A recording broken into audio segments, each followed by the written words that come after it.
Live. This is the Litchfield Budget Committee. It is October 25th at 7 o'clock, and I'll call the meeting to order. And if we can begin with Pledge of Allegiance. I pledge allegiance to the flag of the United States of America and to the republic for which it stands, one nation, under God, indivisible, with liberty and justice for all.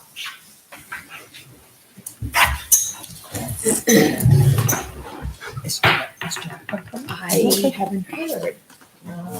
So we're missing Jen tonight, and I haven't heard from Jack, so I assume he's on his way and just running late. We do have public input next, but I don't see anybody in public, so we'll assume, unless someone's rushing through the door, that nobody's here tonight. Yeah, it's a shame. And I'm on my computer. We have one set of minutes. We have our October 4th set of minutes. So if people have had an opportunity to look through them and have any changes. I sent you the 11th. Oh, did you? I put it on the drive and shared it with you. But that's okay. You can post because I looked last night because I'm like, did I miss it? And I couldn't find it last night. I know that I put it on the drive. It's in the, if you look in the budget committee shared folder, it's in there too. Sure. I don't think I looked at the October 4th. But it's okay. If you didn't look at the October 11th, it's fine. Well, I don't think I looked at the October 4th. I thought we'd already discussed it. I know. I thought we'd already taken care of them. So I was like, oh, we're all good. It's fine. You guys can wait.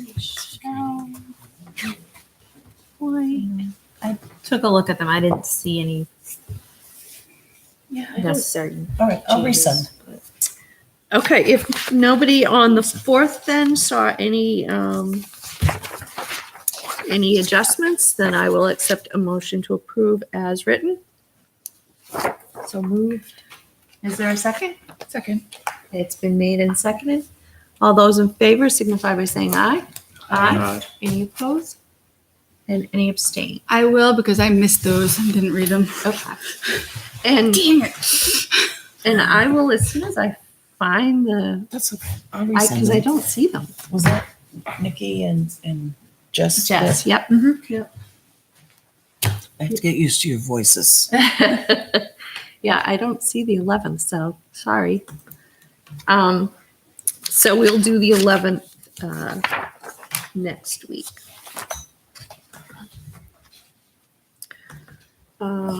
Correspondence. I have nothing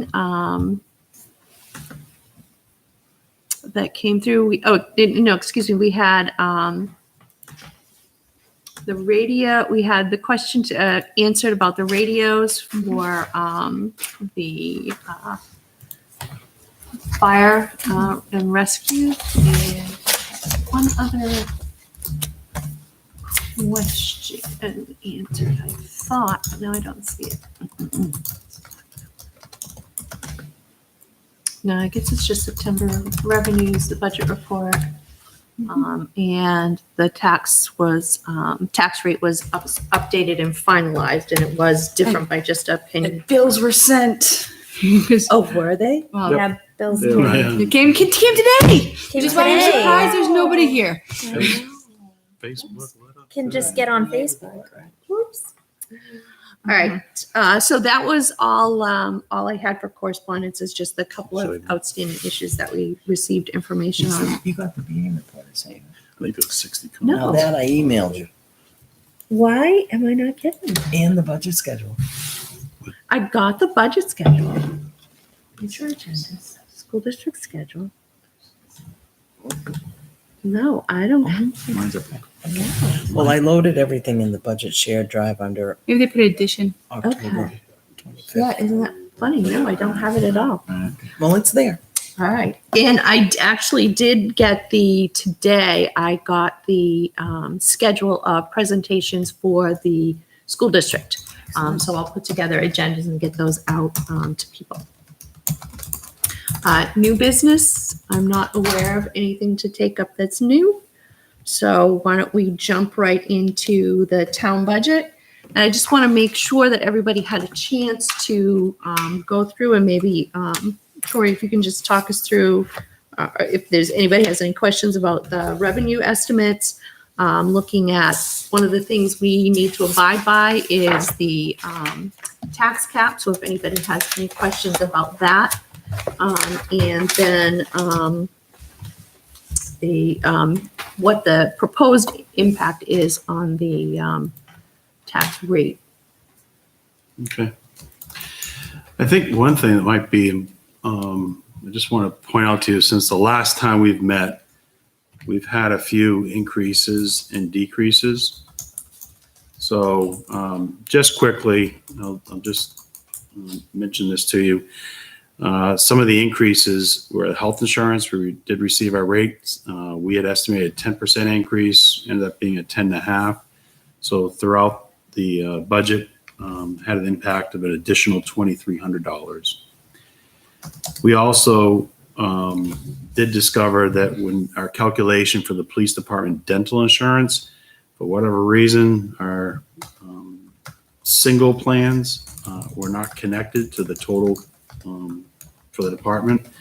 So there was an additional increase of $2,823. We also adjusted our unemployment and property liability insurance policies. Unemployment went up 428. Property liability increased 2,115. Based on the discussion we had with the fire chief, I did go back and take a look at what we had budgeted for fire water. And he was only carrying $100 a month, and we realized that even here at the town office police station, we're pushing 200. So I knowing that they're going to, be washing vehicles and stuff, I put it at $250 a month as a starter. And 12 months from now, we'll know maybe what the real cost is. And then we increased the highway block grant $704 because that number was given to us when we set the tax rate. Decreases, we had, and this has a direct impact on, some of these have an impact on the tax cap. When, I don't want to get too deep into it, but the last time we met, we thought the overlay for 2018 was going to be set at $50,000. So that's what I had in the tax cap formula. Overlay is the additional amount we raise in taxes to cover abatements that we grant for errors or just we overassess someone. And when the state sets your tax rate, they use that amount. There's part of their formula, things get rounded, and they kind of use that line to sort of as a catch-all to round things out. So that number increased for 2018. It increased from $50,000 to $60,000. So because you raised an additional $10,000 this year in 18, in 19, we're proposing that we're only going to raise $50,000, which is about what we normally raise. So in theory, really, there's a decrease of $10,000. I'm not sure if you can all follow that, but you have to look at the tax cap calculation. Union contract, we were carrying an allowance of $50,000. We started just doing some general costing. We are just starting the negotiations, but we kind of have a good feel of where we think we're going. So I've reduced the allowance to $40,000. So that's a $10,000 reduction since the last time you saw that warrant article. That warrant article is not finalized, but I would like to think that the $40,000 is a realistic number.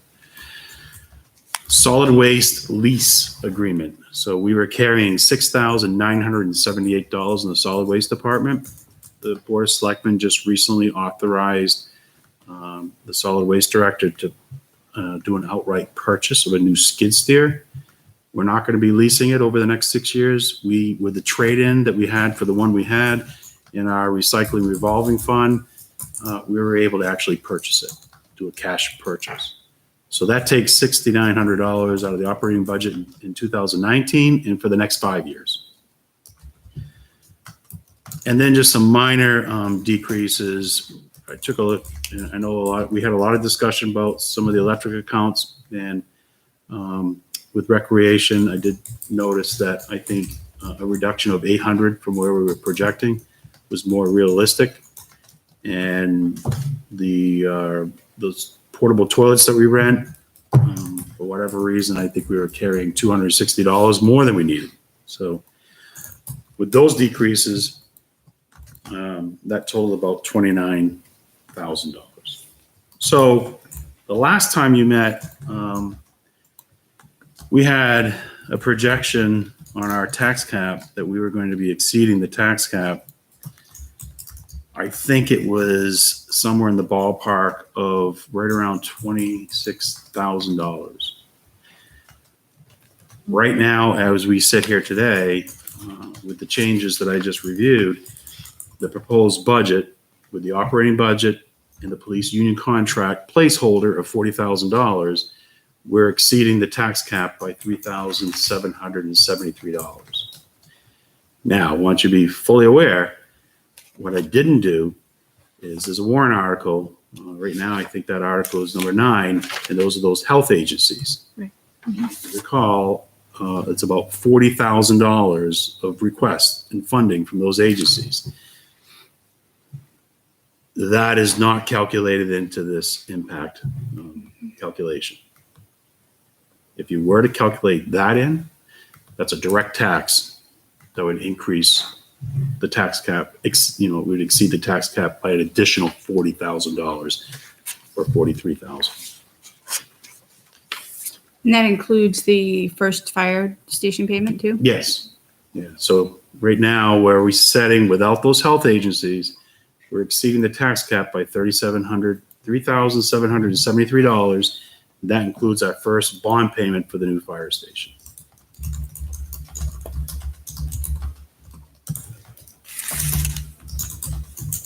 That's a better position than we were in last year then. Yeah. Yeah, we've had a few things happen. Now remember, we've also eliminated the annual warrant article that raised $200,000 for paving. Right. So that was, that's $200,000 right out of the gate that we're not raising. And the tax cap gives you an allowance of $175,000 of growth. Right.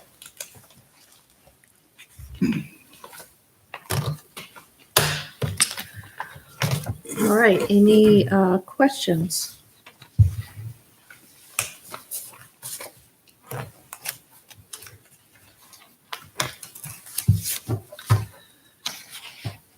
So, and I think it was Jen who mentioned once before, I think it was last time, we don't necessarily have to, how should we say, just meet the tax cap. We can exceed it. We can. Oh, absolutely. Yeah. But that's a good position to be in.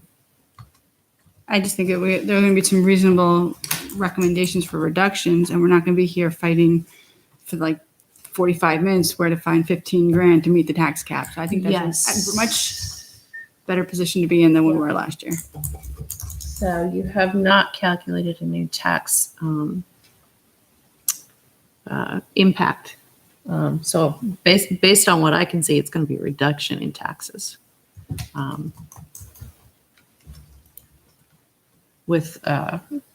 By meeting the tax cap, it'll be a reduction in taxes. But we'll have to do that calculation after. Yeah, I didn't See, Yeah, I was just gold. do. Yeah, I was just Gold. Well, the way it stood 24 hours ago, it was going to be a projected 12-cent increase. So based on those changes, and that was looking at when it was $26,000. So based on the changes, it's almost flat and possibly below. So that's a good position to start out in. All right, if there are no questions on that, then let's move on to, and so what I had said we would do, what we have done in the past is basically just run through all of the accounts And I'll give people a chance to, if you have changes you want to make, to, make them. And if nobody says anything, we're going to move on to the next one. We'll just run down in order by how they show up in the budget. So the first account is Board of Selectmen, 4130.10. And if anybody has any changes. Now, do you have Jen's list of questions? No, she said that she had some and asked if she could send them to me, and then she never did. So I do not know Oh. what Jen's, All right, because I ran into her. She said, I sent the list. I don't know. Okay. unless I'm not getting anybody's emails, because she did tell, because Michelle apparently sent me some things that I haven't received, and same thing, Jen said she was going to, but she didn't. Right. So Hmm. hopefully, Did you send out an agenda? yes. 'Cause I didn't. The agenda's like. Oh, okay, that was on last week. Okay. Well, this isn't the final, so she could always come through No. later. I was just saying, do I have? Well, I think the only challenge is we have department heads here and available if we have to be able to. Yeah, no, I have no idea what Jen's was planning. Okay. So Well, maybe we'll hit them. maybe we will. All right, Board of Selectmen. So I'm going to make a motion for a reduction of 2,200, and I'm just going to do it as a bottom line for the account, and I can explain if I'll people are second interested where. Okay, it's been made and seconded. I just looked at clerical support. I just looked at history. Felt that based on what we typically spend, we typically spend 37. We're on track just to continue that. So I felt like we could reduce that by 1,000. I looked at background checks, and we don't usually come close to $300. So I felt we could do a $200 reduction there. And I looked at training, and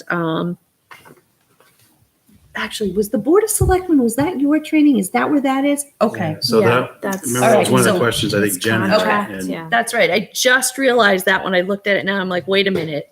Okay, so, all right, so I had looked at that and was gonna bump that down 1,000, so, To amend it to $1,000 reduction. amended to $1,200 reduction instead of a All $2,200. right, second your amendment. Okay, so that was my rationale for. Or do we have to vote down the first one? Never mind. No, go ahead. So Robert rules it. She's reducing it by $1,200. $1,200. So we have to vote on the amendment and then vote on the final. Who seconded that? Carrie did. Support, and then $20. I amended my own motion, Carrie seconded it. So if there's no further discussion on the amendment to amend it to $1,200, all those in favor signify by saying aye. Aye. Any opposed? Opposed? Any abstain? So it passes with 1, 2, 3, 4, 5, 6 to 1. Mhm. Now it's Six 12. clericals. So now, and then that brings us to the main motion, which is now at 1,200. Yeah, so from 5 to 4, and then 200 out of the 300. Any further discussion? Hearing none, all those in favor of a new reduction of $1,200, please signify by saying aye. Aye. Any opposed? Opposed? Any abstain? Okay, so that also passes 610.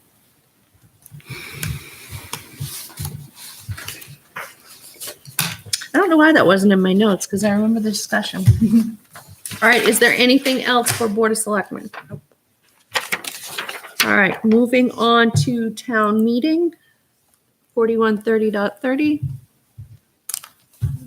Little cheat sheet. Anybody have any changes for town meeting?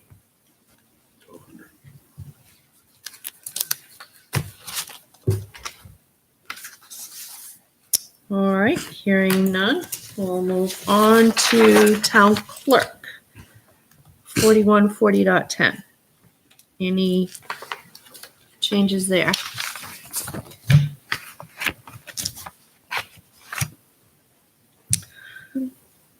I'm going to make a motion to reduce the account by $850. Second. It's been made and seconded. The rationale is line 811, seminars and conventions. Every single year, for as many years as I could go back, like only about 3 or 4, we have $850 New England Municipal Clerks Institute there. We have never used that. When I looked it up, it's actually a 3-year program to actually get certification for town clerk, and it is open to the other people in the office. So my feeling was if somebody did want to take advantage of it, that they could at least get the first year under their belt, and I'm sure the $850 could be made up somewhere, and then we would budget it. But it's being budgeted consistently year after year and not being used. So that was my rationale for that reduction. Any further discussion? Hearing none, all those in favor of $850 reduction to town clerk's budget signify by saying aye. Aye. Any opposed? Opposed? Any abstain? So that 610. Anything else on town clerk? Moving on then to accounting 4150.10. Are there any changes to this account?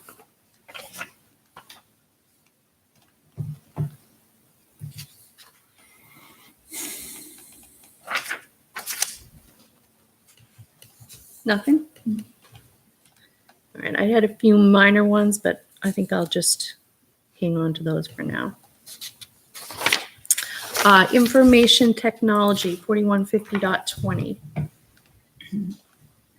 Any changes to this account? I would have a question before I make a reduction. Do we absolutely need to maintain internet access at the current fire station once they moved? Do you need to, we'll lower the bandwidth down so the cost will drop, but the cost will get moved over to the new station in addition to what we already budgeted for it. But why do we need it? That's how the phone service works down there for the fire alarm and panel. and If all that. everybody has a mobile fire alarm. maybe. Fire alarm panel. So there has to be 2 lines out of the building. We have one with Consolidated and we have the other one with the Comcast. And that's the plan to go forward. But $240 worth a month, so $3,000 a year. It's, it'll go from 240 down to probably $90 a month.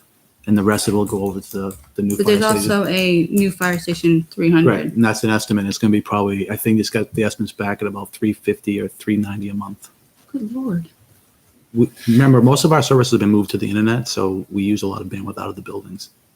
It just seems that there's got to be a way to be more efficient. If you compare the bandwidth utilization that the school has, we're less than a 10% of what they use in the cost.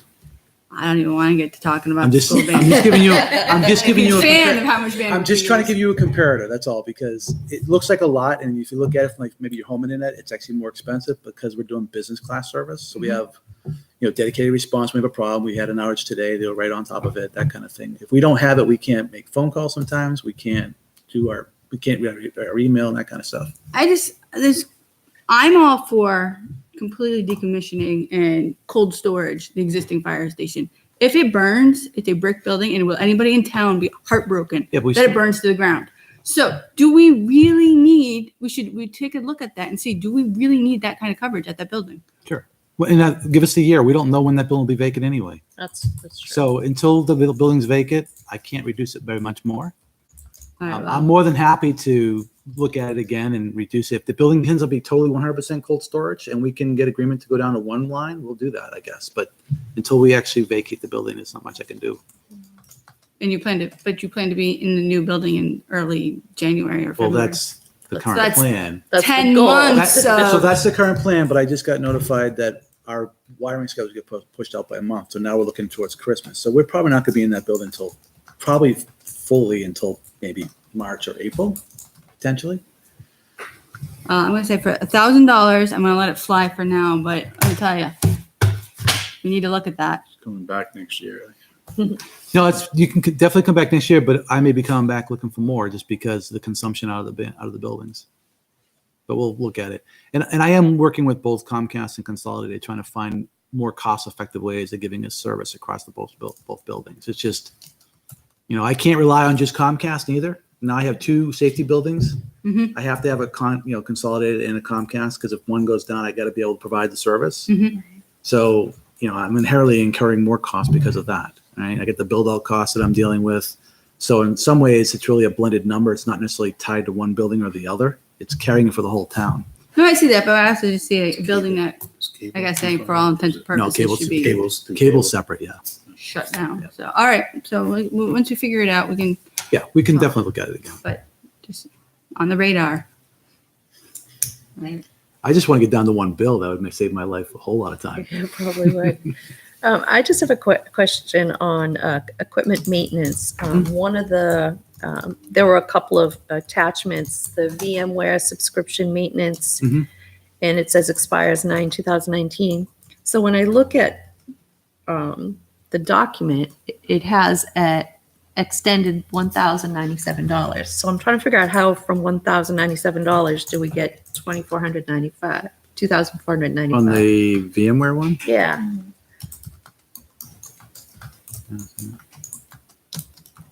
Is the 1,097 like in some number of units and we use more than that number of units? Yeah, it's for a quantity of one. It's actually, we have two, we actually have three, so it's actually still in the budgeted. Okay, Yeah, it's actually three. all right. I didn't catch that, so. So, There's So what's the- $1,000 for your. well, so. Well, yeah, I mean, And that, right, didn't get caught. Okay, so I was trying to figure that out. All right, so I have nothing. it's then the on same, it's the information. same case. If you look at the expenditures, it has been that month cost for the last 7 years. That's my bad. I wish I caught it earlier. Okay. If there's nothing else for information technology, moving on to tax collection, 4150.40.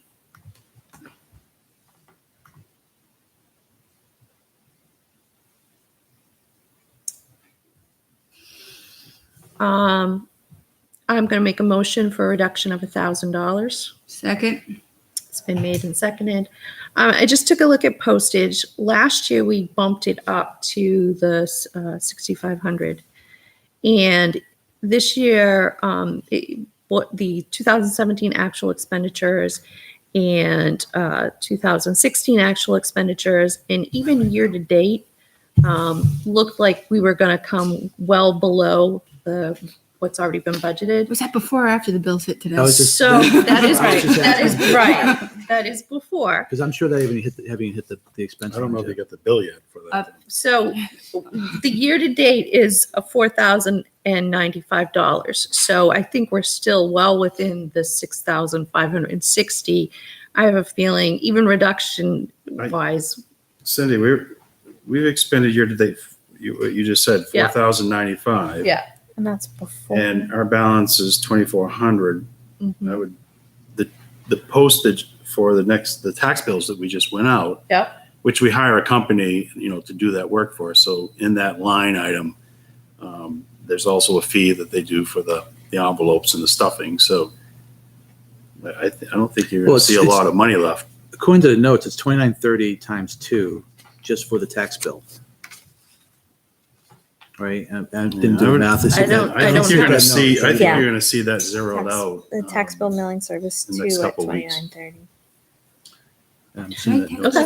all right. Because the tax bills just went out, so we've Yep. not hit an No, expense. that's yet. fine. I just, like I said, I was looking at history and even Yeah. last year, we only But- spent $4,900. And I do know that, and I know it And may postage take didn't go another up. year for it to play, but we were charging some of that postage was being charged to the town clerk, and then we Carried it back We over. carried it back over. I don't know if that's fully vetted now, but it should be after this year. I don't know if it is either. If that's the case, I withdraw my motion. Withdraw my second. If there are no other motions on tax collection, let's move on to assessing 4152.10.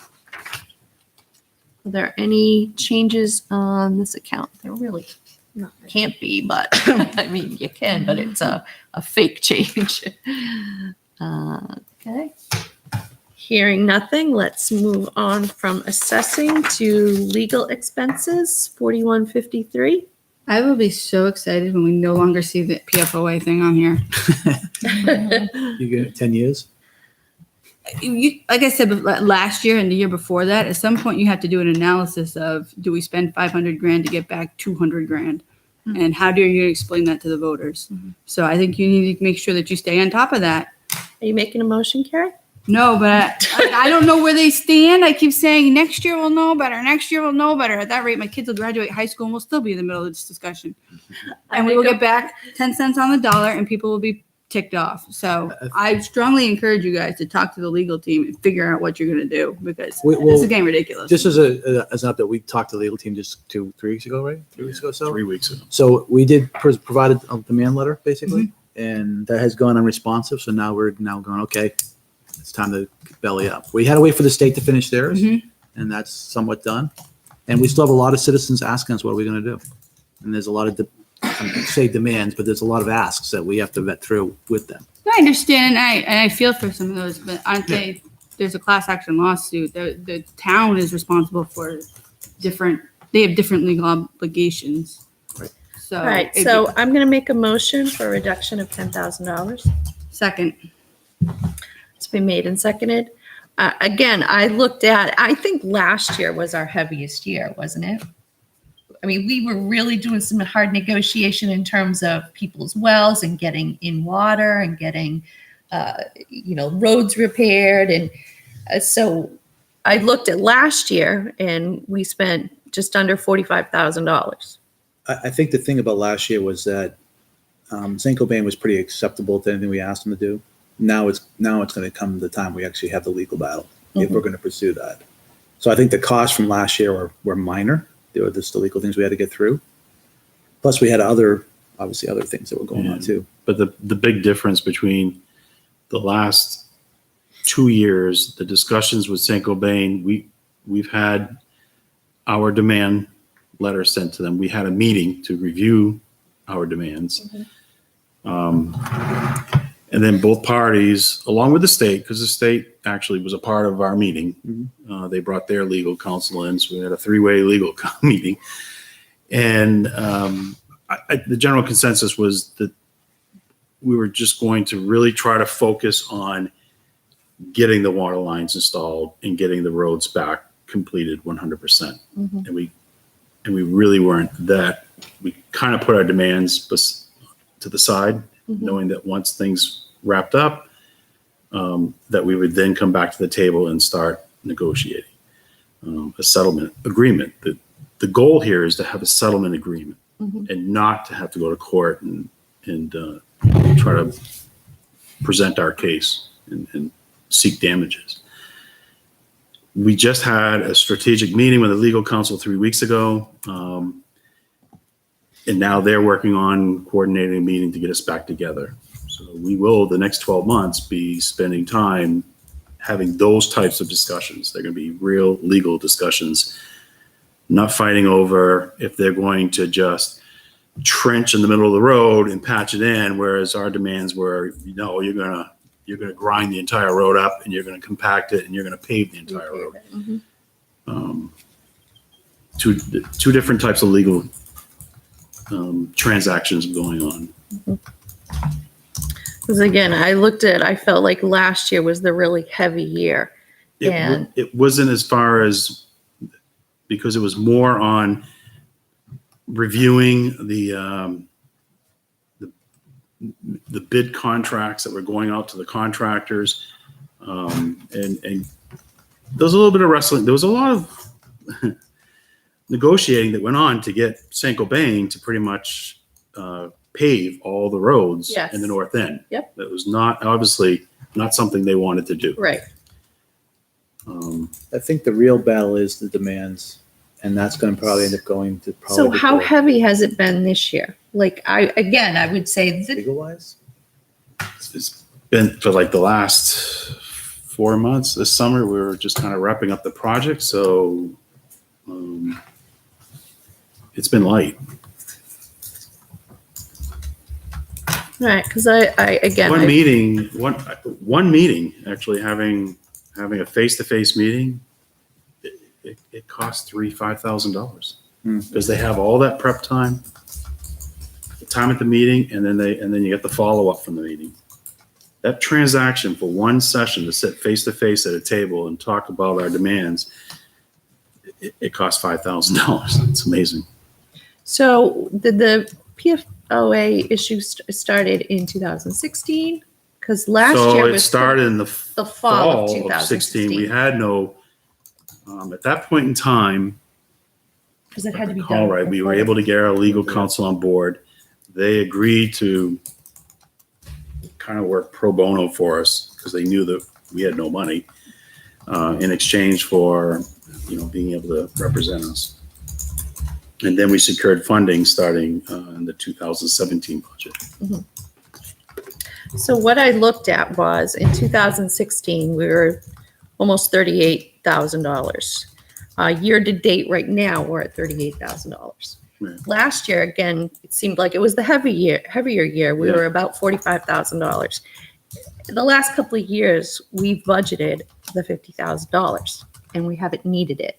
So I looked at what would bring us a little closer. And by reducing $10,000, that still leaves us $55,000, which is $10,000 above last year's.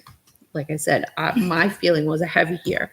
So that was my rationale for reducing $10,000. All right, so you looked at it as a total pool, not just. A total pool, not just from Single Bay, but just overall our actual expenditures for all of legal. 2016 was about 38,000. Currently, year to date, it's about 38,000. So again, you've said it was kind of a light year this year. Last year was a heavy year. It was just under $45,000. But even if you have you have 2 months left, you're gonna meet once a month. That's say $5,000 a piece, that's 10 grand. That's still within range of your number. 40, yep.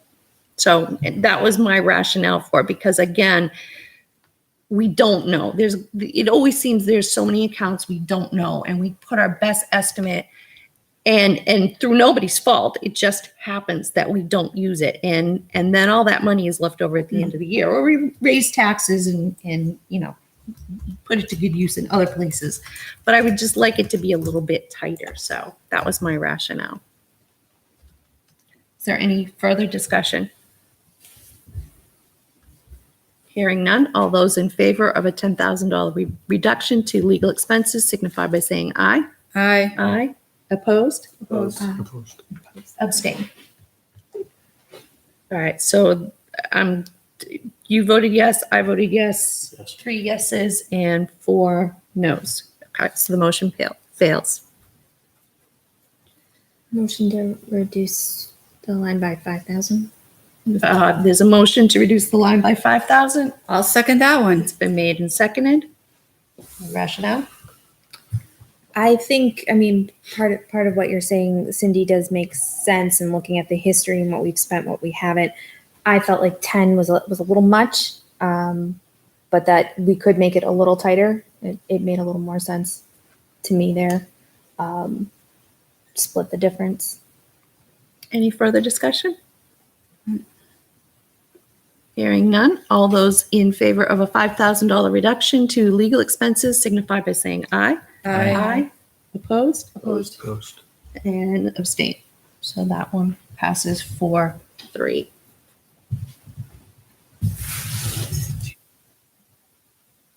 Anything else on legal expenses? All right, moving on to personnel administration, 4155. That's all tied to everything else, right? What was that? That's mostly tied to other line items, right? Yeah, pretty much. Other than the increase. So we used to have that as a warrant article. We don't do that anymore because of the wage structure now. Yeah. Right. That was only when we were catching up, and it was 90,000. We did 3 years at 30. We did 30. I think we did, I don't know if we did it 3 years in a row or not, but it was 30 and 30. 2 years. 20, yeah. Yeah, so now it's just tied into the wage structure. All right, hearing nothing, we will move on to planning board.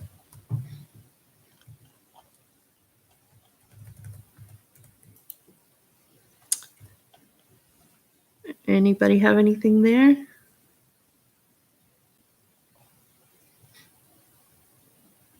So, What is it we're going to have NRPC planner do this year that's different than current or 2017? They're, it's really the same level of service for this year. They are, one of the things I know that the planning board is working on, they're trying to update, 2 to 3 sections of the master plan every year. That's their goal. One of the things that had happened this year was the planner that was assigned to the planning board resigned and left. So there was a period of time when they really didn't have a lot of support. And I have a feeling that the work on the master plan was put on hold. So, so if you're looking at what our year-to-date expenditure is versus what we're proposing to spend, which is the same amount as last year, the reason that it appears that we're not spending that amount of money was really the change in personnel at NRPC. Do we have consistent membership on the planning board, or do we have like a new board, or? We had, it's been pretty consistent. Obviously, we had a change in the passing of Tom Young, as we had a change in the chairmanship, and Mr. Young was, a strong chairman, so he was been chair for quite a few years. So along with the change in the planner and change in the chairmanship, this little learning curve there. I think isn't there 2 new members?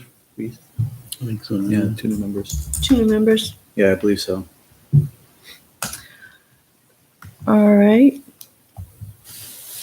So I had my concerns were with NRPC planner is historically we have not spent the full 22,500. I was also looking at tolls and mileage. We never, 2016 was $0. Last year was $84. So far, it's been $8.68. So I was looking that tolls and mileages could be reduced. And I was looking at seminars because, again, we have $500 proposed there, and we never seem to come close. And in fact, this year, nobody's used it at all. So I was looking at those 3 lines as having some place to reduce. So what I think I will do is I'll round it down a little bit, and I'll make a motion to reduce by $1,500. Second. Been made and seconded. For the discussion, again, my original thought process was $2,850, but looking at the fact that we haven't had a planner this year, that I'm going to assume we'll use a little bit more of what we are setting aside, but I feel like a small reduction of $1,500 probably makes sense. Is it to the planner line? It's kind of, it's a bottom line.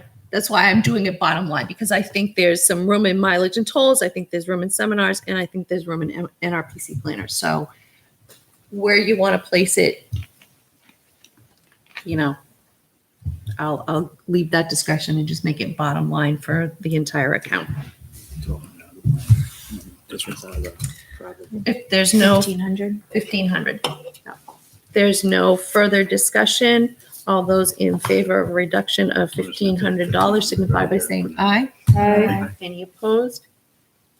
Any abstain? John, are you opposed? Yes, sorry. That's okay. I just wanted to make sure. We're trying to figure out where to plug it in the spreadsheet. It passes at $1,500. Anything more for planning board? Zoning board. Poor zoning board doesn't have much of anything on its budget, so I think we should leave that one alone. General governmental buildings, 4194.10. So is the full 18.5 or no? Is it 18.5? The line 410 is 18.5 added old fire station. So the difference is the fire station, or is the whole line the fire station?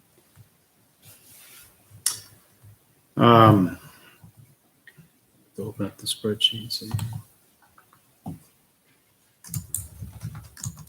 Oh, because you moved the fire station line into this line, right? The Yeah. old fire station. So we took right now, I guess what I was using was, what's the old fire station? 3,000. Well, it just, the 410 description So we added, says- yeah, so the difference, every year I go into a calculation. Mhm. What wasn't in the calculation a year ago was adding the electric cost for the old fire station. Okay. So I guess what confuses me is the line in the description says old fire station electric. And then the notes say added old fire station. So I'm trying to determine whether the whole line item is the fire station, then I'm content shutting down. Or if the difference is. Town hall. It says the town hall, police station. Okay. and, All right, that's it. Oh, wait, so, okay. Yeah. Town hall, police station, gotcha.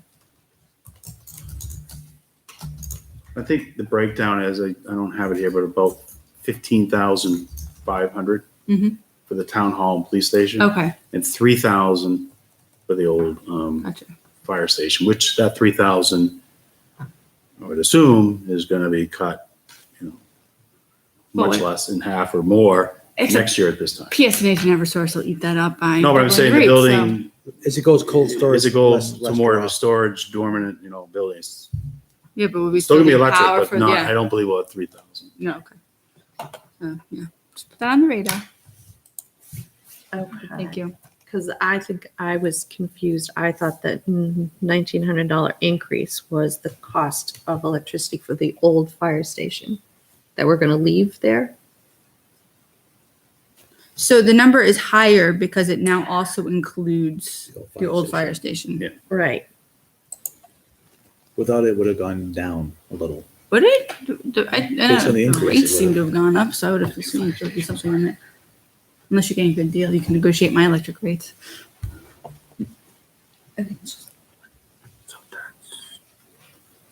All right. Anything for governmental buildings? Could I just say, so Yep. the new fire station's not included in that number?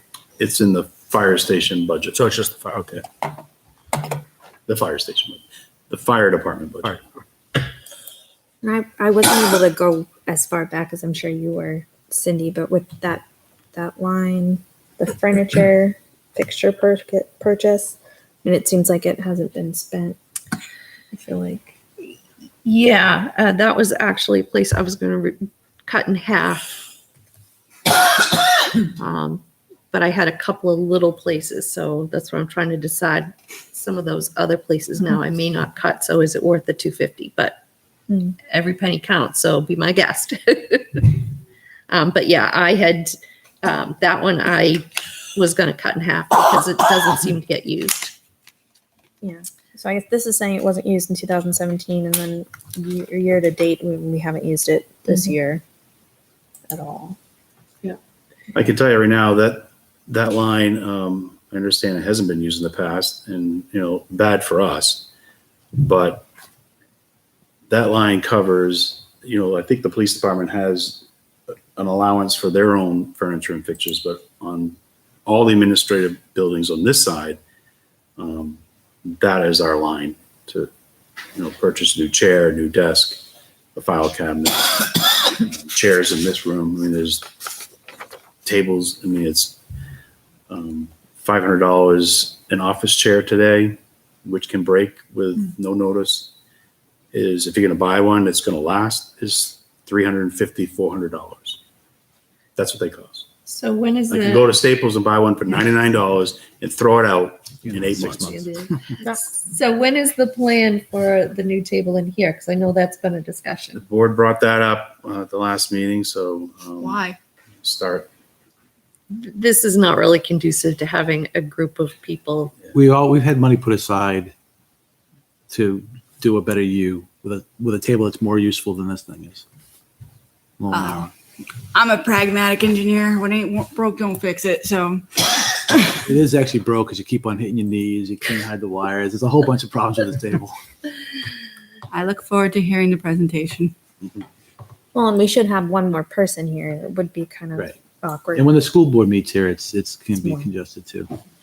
So Move it back to the school. let me just.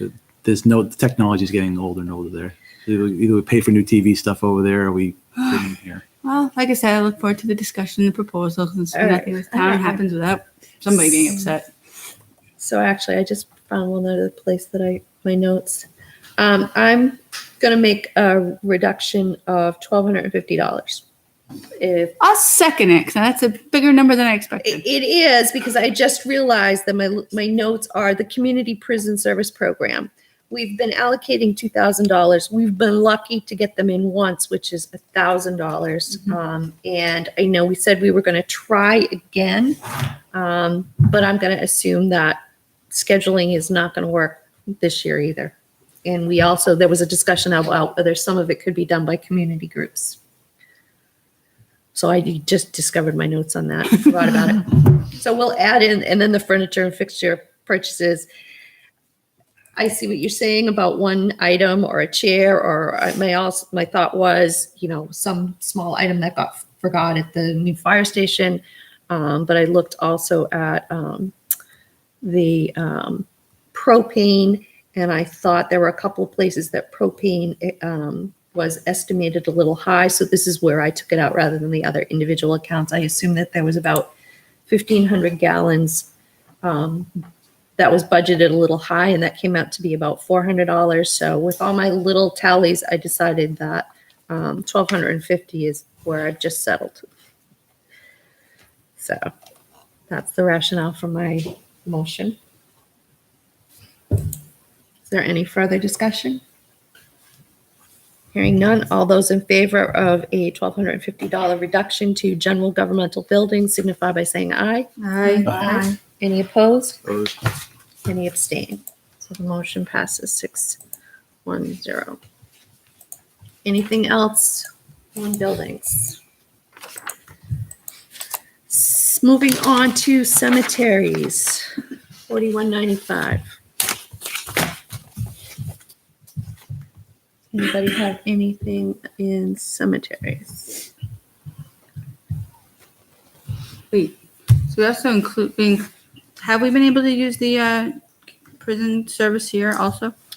No, we haven't, but the plan was, if we're not able to use them this year, that we try to get a service group, Boy Scouts, Girl Scouts, some group, and, would give them a donation of Gotcha. X amount of money because we have to do spring and fall cleanup. Yeah, I looked at this one too, because we always, just bottom line wise, we always come in about $1,500, almost $2,000 less than what we budget, but I'm willing to let this one be, unless somebody else wants to. Well, it seems like we went over on groundskeeping thus far. Like there were other pieces, so it's kind of like you. Bottom line, it seems like it still needs that much. Yeah, touch it. All right, moving on to town insurance. So this has been updated to reflect the numbers you just got. Yeah. So other-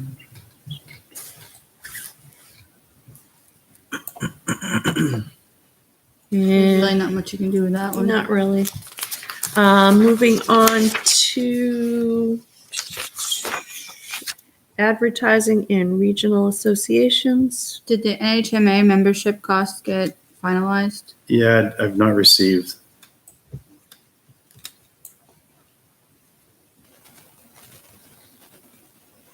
I'm just carrying a 3% assumption that's Okay. not received the rate for 2019.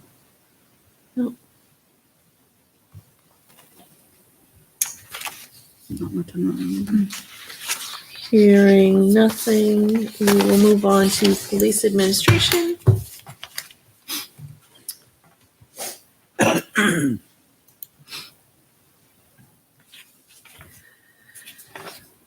All right. So, again, I was looking at overtime. It seems as though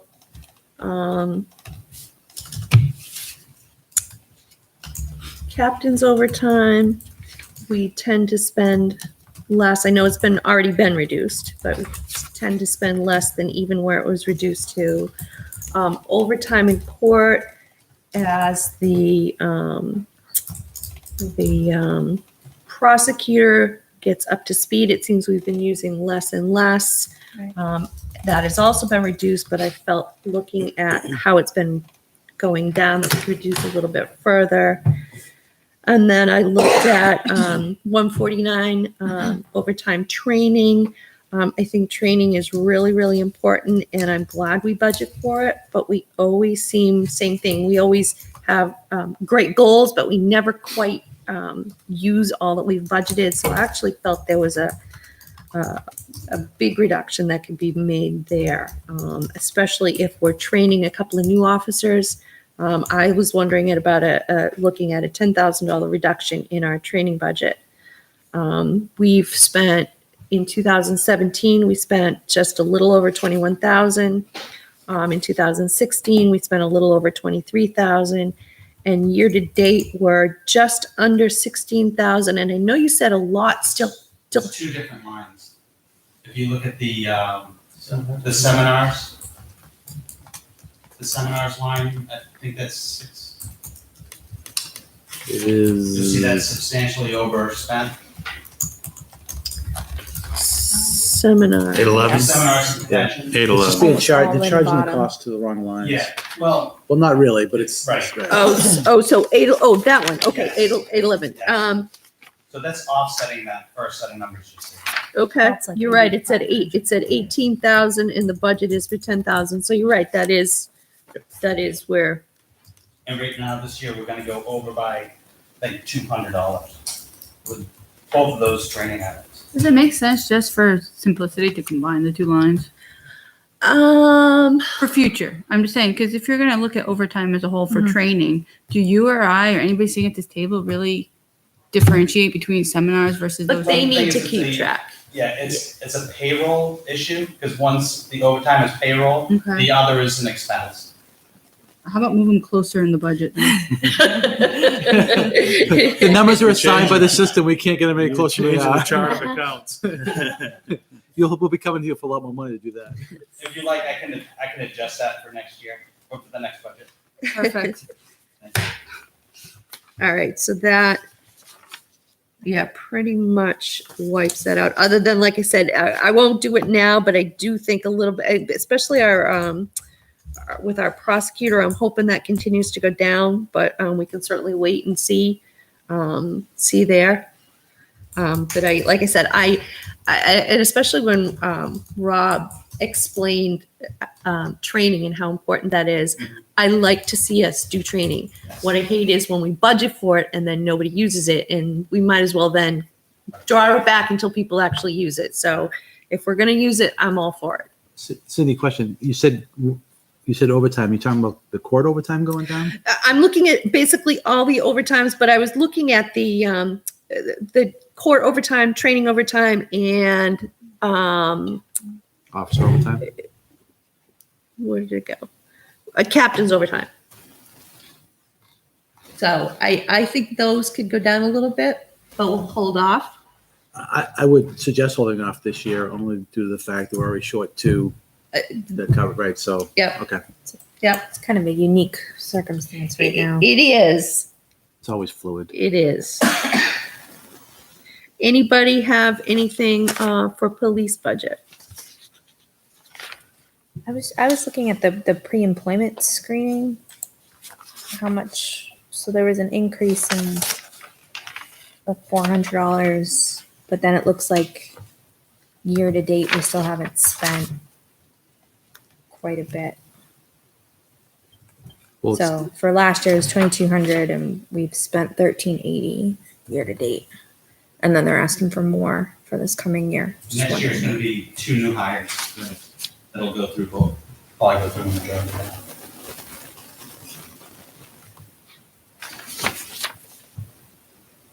What line item is that? 355. it's up $400 because of the new offer. Yeah, there it is. Yeah, year to date, But if we still have- $819. Yeah, 2016, we spent $661. Year to date, 819. We spent a lot last year. But Yeah. this so random drug screening, that's for existing, right? Mhm. So perhaps changing the pre-employment screening title might be, because that to me is a new hire. But Right. if you're testing a ongoing. current, Yeah. then it's employment screening. And then it's more of a, oh, okay. Let's change it to pre and existing. employees. Yeah, it's just something that just clarifies. Yeah. Yeah, because otherwise it looks like these are for new hires and if you're only doing 2. Yeah, Change yeah, the description, right? Shadow accounts. yeah. That was a place I actually looked Or at, make a too. note that's what it's for. Yeah. Yeah. Somehow. Yeah, just put it in the spreadsheet. So it's more, or a better description, maybe break it down or something like that. All right, that makes sense. Oh, thanks. All right. Anything else for police administration? Moving on to police support, 4210.50.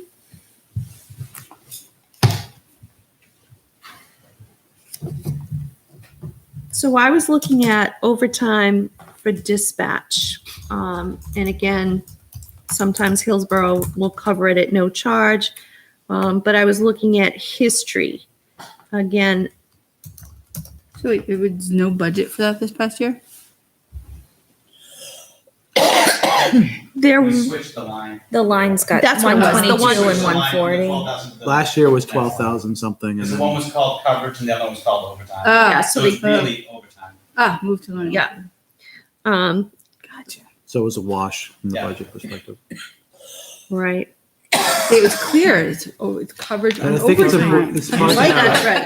That's right. I did You used to have like some those part-time dispatchers. We did. So that's We where, did that. right, you didn't have to use overtime. And And the overtime calculation is based on the 2 full-timers taking their allotted times and then covering each other. So that's how that number comes up. Yeah. And we don't want to be going over to Hillsborough during sort of the prime shifts because that's when a lot of activity happens. And dispatch is sort of a required resource in the station. So, Yep. so while the doors are open, we want to have a dispatch here. Anything else for police support? All right, moving on to ambulance. I just get so mad at Hudson's billing people every time I see this one. You know what my boss would have done to me if I didn't bill for 3 years? I'm just saying. Yeah. Like I, Thank you, gentlemen. So it really ticks me off that we have no recourse. well, the 3-year thing is that's gone. That was our first volley into this whole situation. But we still have bad debt that we have to carry for those 3 years and get rid of it, right? If we can't collect. Yeah, I mean, I had a lot of questions on this, but I feel like when I asked them, There's nothing you it can was do. Karen was able to Yeah. supply some really good background, so I feel comfortable with this year anyways. All right, if nobody has anything on ambulance, we will move on to fire.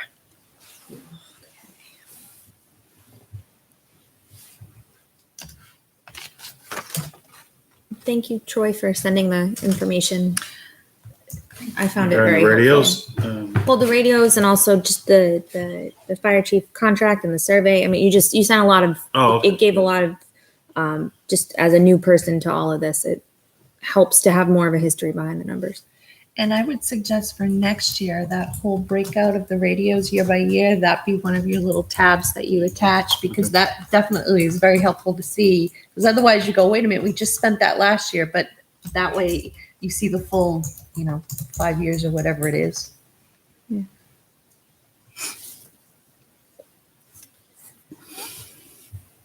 So one question on the radio plan, is it just going to be an ongoing thing? So it's 7 years to complete the project.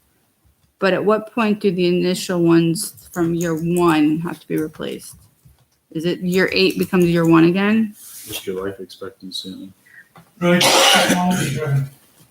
It's all technology. I mean, the current radios have been out of warranty for a number of years, but out of, I'm drawing a blank on what the company calls it. Basically, they can't service them anymore. And they haven't for 3 or 4 years. So as a radio dies, we're down a radio. but what is that length of time? Is that, Well, the radios we have currently are about 15 years old. okay, so year Okay. 8 does not That's- become year 1 then? So if you It all depends on assume technology. 10 years, assume 10 years on the quality, but also as the chief's saying, as technology changes, if the area goes to a different. We have to change. I understand that. My husband's all into that. I get that. But at Think some about point, 10 years, but the other side of it too, remember, these are also going into fire scenes and they can get damaged. There's Mhm. a lot of things that, my phone will never get damaged because it doesn't get hurt, but these things will get damaged. Just think of it that way. no, I understand, but we also have to have a realistic plan, right? We can't just say, well, these are shiny or we need to change them. There are 10 years, then we plan 10 years. If they're 15, we plan 15. If they're 5, we plan 5. But I'm just curious as to what that number is. On average, Motorola tends to support their product for 10 years after release. All right. So once we get to year 8, then I would think we would just do 10 individual installments and just split it up in a 10-year plan. I think it all depends on where the technology is, right? Because in Yeah, we can you discuss probably that can when we still get buy there. the radio you were buying 8 years ago, but does that make sense? Because they're probably going to stop it in 2 years or so. I Well, think let's get there when we get the there. key is, everything we currently have, Mhm. we're done under a grant, came all at once. Mhm. Mhm. And to do that is $200,000+. Yeah. So by going to an ongoing program, it minimizes the impact and keeps equipment more current and compatible. No, I get that. I question whether like a 7-year plan, if their life expectancy is 10 years, why not do a 10-year plan so that year 11 becomes year 1 again and you keep it going? Otherwise, you have this 3 years in between where a person like me is going to say, you don't need radios for 3 years, and then you have to put it back in. Whereas a 10-year plan, if your first one lasts 10 years, you'd replace them again in 11 and 21. It just, to me, it's not a logical sequence. So I would just take a look at that, that's all. That's all I'm saying, so.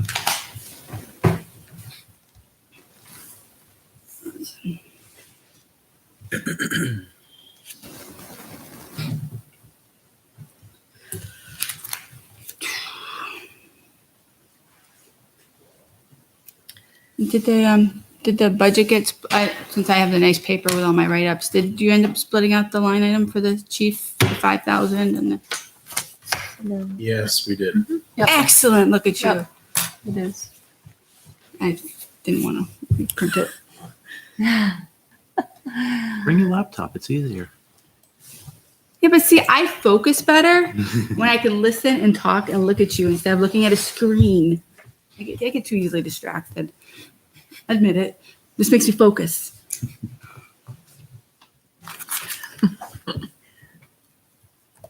Oh, look what Facebook just did. No, sorry. An email. I'm not on Facebook, trust me. Well, you saw the blow up of the taxes, so nobody wants to be on Facebook right now. Oh, I missed that. I went there for the meeting Saturday to see what was going on. I turned it on. So again, I'm looking at overtime training, firefighter 149, and we're increasing that. But historically, I'm not sure it's supported. Year to date, we're at $7,674, which is October 18th, so a week ago. In 2016, we were just under 6,300. 2017, we did go up to 88. I'm not sure why I'm seeing a jump up of another $2,500.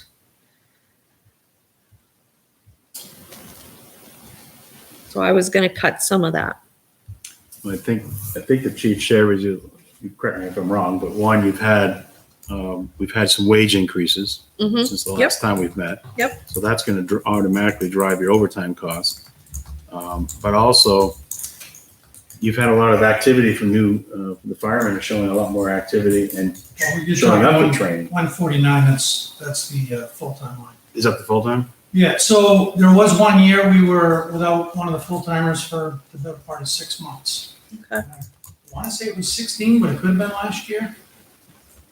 Probably, I don't know, I think Paul's coming. up on 2 years. It's tough to know. He's been here all along.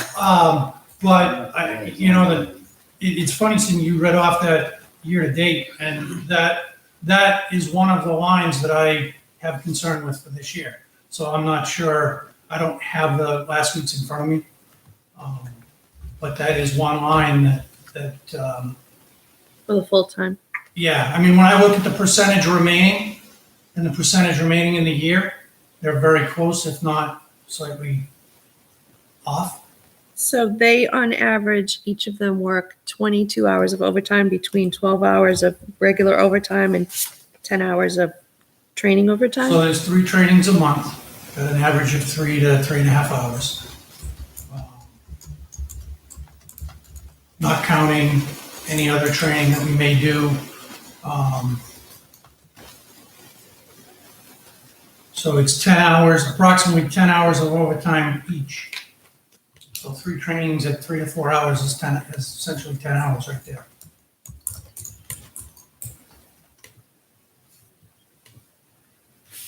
Two fire, 1 EMS training. We do a month.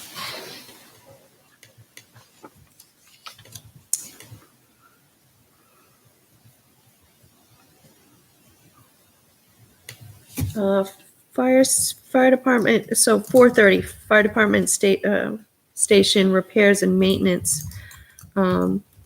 It's going up by $1,200, but and I think we talked about this, but my assumption is with the majority of the time next year, you're gonna be in the new station.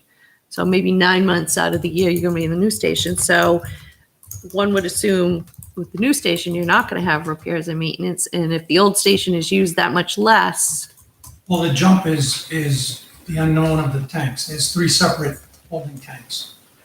All the floor drains in the station go into a holding tank. I honestly can't tell you if that's gonna fill in 3 months or 9 months. But every time a truck is washed, it goes to that tank, and that is not like a septic system where it leaches. That contains it, oil water separates it, and then when that tank is full, it has to be pumped. oh, I see what you're saying. So the new station is gonna have these tanks that need to be, and that's the addition. The washer, dryer, all the decon stuff goes into a separate tank. There's a conventional leach field, which I don't anticipate having a pump for, or conventional septic system, which I don't anticipate having a pump for at least till 2020. It's the other 2 tanks that are very variable, and bio tank is, I believe, 750 or 1,000 gallons, the other one's 1,500. So I would anticipate at least once a year pumping the 2 of those. At least, probably more than once a year with the floor drain tank. So then so the increase is $1,200. So the part associated with the old station then is the original $4,000 budget. Right, cleaning materials, supplies, and so forth. And Which is actually gonna. so 2016, we came close. 2017 was 2,900. Year to date, we're at 1,335. Are we holding off to the end of the year, or are we just We're kind of only fixing what we absolutely have to. absolutely have to? I think the assumption was, even though it's a new building, it still needs to be clean, it needs supplies. Yep. So. Yep. And not knowing what that's gonna look like, Right. holding it made sense. You're gonna have a lot more surface that's Area gonna to be cleaning detergents than you have today. Yeah. I mean, Well, this- I mean, essentially, right everything's now, we've got the vinyl upstairs tile. floor, half of the upstairs floor that needs to be washed and waxed. The new building, most of it's gonna have to. Yeah, That's true. yeah. So, carpet cleaning, areas with carpet and so forth.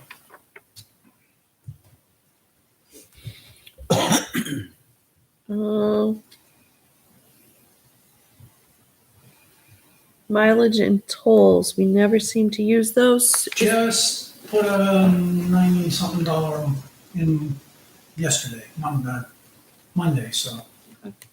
$9. And it is, it's one of those things that we don't often Oh, 90. have, like, in this case, the truck we needed to use to return a piece of equipment to Molten Borough was out of service, so somebody had to do it with a personal vehicle.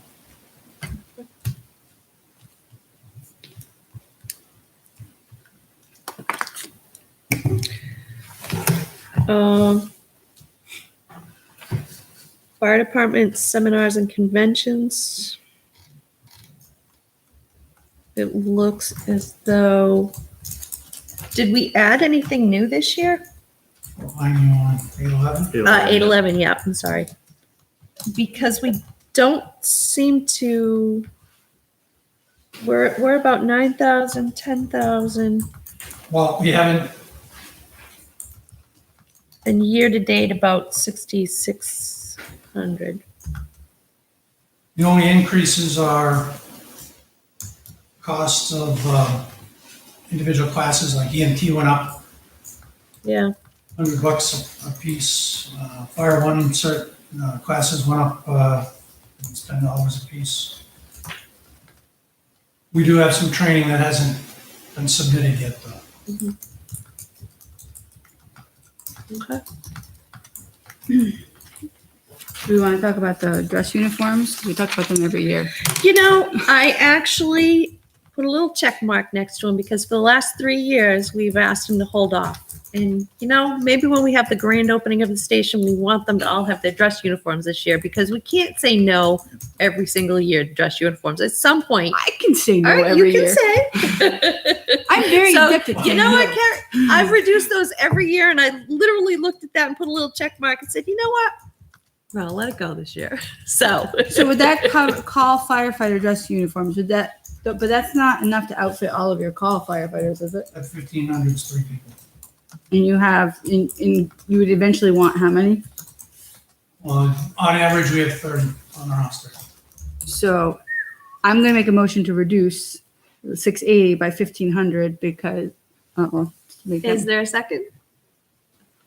I'll second it for discussion purposes. well, if that's 3 and we need 27 more, by starting the program, we're going to have to finish the program. So by saying 1,500, divide by 3 times. 10-year program. That puts on, that's by, so that's another 13.5 that we're committing to the taxpayers and then continuing on after that. So I'm not comfortable starting that program. So my motion is to not even let that, not even open that gate. Not that I don't want them to look nice and presentable, but I just think that that's, by supporting the 1,500, it's a much bigger expense that comes down the road. I didn't realize that only covered 3. I wasn't sure what number was attached with that, but I do think that it is something that we've said no a number of years, and at some point, it does make sense. So, if it's a 10-year program, that's true. Well, the past 3 years, it's been 3,000. Got it. So I figured at least go for half. So we're gonna have You gotta start somewhere. So we're gonna have 3 people show up in uniforms, and what do the other 27 do? It's just So you know what? I think there are some small places in a couple other accounts that can be shaved. So I don't have a problem making a $1,500 cut, and wherever it wants to be allocated to, that's fine with me. Any further discussion? On this particular one, Yeah, on this particular one. but not, I have another question on the whole fire budget, but. Okay, let's It's on- vote on this, and then Okay. so if there's nothing else on this particular motion to reduce by $1,500, the uniform and accessories signify by saying aye. Aye. Any opposed? Opposed? Any abstain? So that $1,500 was 610. Okay, Brian, what else did you have? Line 110, the $14,848 is, first of all, you're asking for a $5,000 stipend for a fire station that you asked for. So I don't really think you get a bonus for getting the fire department that you asked for. And if you look at the police chief and everybody else's raises, they all average around 3%, somewhere around there. So why are you getting such a huge raise? So are you going to make a motion Yeah, to I would, reduce by I 5,000? 12,348. So you're going to reduce by 12,348. Is there a second? I will second for discussion because that is a big number. It is a big number and we're under contract. So the we have to pay the salary we agreed. So the chief is under contract with the board of selectmen. But This yeah, is but the number. you guys, you made that decision to say, we're going to give you $5,000 for getting a fire station you asked for. So it's a bonus on top of actually getting the fire station. And I mean, why is all the other departments getting such the average around 3% raise, and this one is huge? So separate it a little bit. First, the chief works 24 hours a week. That's what he's paid and compensated on. And through the negotiation, we reevaluated his rate because he was being underpaid as compared to other chiefs with the same level of experience and compared to the rest of our leadership in the town. So we took that adjustment. We felt because of all the extra hours, he's not getting paid 27 hours when he works for the fire. He's getting paid 24 hours a week. So we figured if he brings the fire station in on time and on budget and gets done fast and quick like he's doing, we wanted to reward him a little bit for the extra time and time considerations that he's doing with the additional $5,000, which is not uncommon when you look at the private sector and even in the public sector. So that's what we did. I mean, I look at my job and I get the average raise. I don't get a huge raise like that, and I don't get a $5,000 bonus for getting my job done on time. And if you ask the public out there, I bet a lot of them would have a problem with it too. So. Any further discussion? I'm curious as to the, so I did look through it and I do think there were the contract and there were some points that I agreed with. I'm stuck on yes, we sent out this report and I actually have a problem, a concern with the fire one, the police one too.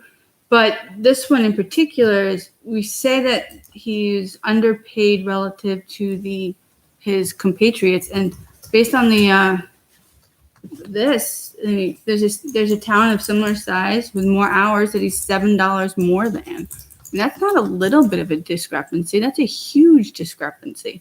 I mean, the numbers run from very little to a lot, but you're looking at a 21% increase. First, and I mean, was there any town input based on like performance or I'm not going to ask what the results were, but the methodology, like, is there input from town? Because I'm sure there was a bit of people who'd have something to say. Did they get a weigh in on this, or is it just town evaluating town? I'm not sure I actually follow the question. People who interacted with him Yep. in the field as, people with inspections and other whatever, did they get to weigh in, or was it only the town administration who weighs in on performance? My concern is there are a lot of people in town who I'm sure would have something to say, but did they have an ability to weigh in on? So anybody from the town has the ability to come into the office Mhm. and file a grievance, happy, sad, Right. whatever. And to my knowledge, I'm not aware of any complaints as it relates to the chief's position. Okay. I think the chief came in at a time when we really needed a full-time, well, we needed a new chief. He's done an awesome job in the sense of trying to stabilize the department, build the membership and the roster back up, Mhm. putting a set of policies and processes in place. And I think if you go to the rank and file, I think you'll find that there's a lot of positive things that are going on, right? Everything's not always positive. We all know that, right? So Right. No. end of the day, the department is running very well. We're very satisfied with his performance. And when it came time to renegotiate, when we looked at his contract, we realized that he was being underpaid, undercompensated for his background, his experience, and what he's being asked to do and how he's doing it, and for the hours we were giving him, right? So he's only working 24 hours. Mhm. So a lot of that was obviously negotiations in non-public, but the results were also open.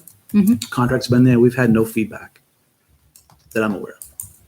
So again, I mean, Yeah, but if you don't- the board made a decision. If And there's no active solicitation, you're not going to get it.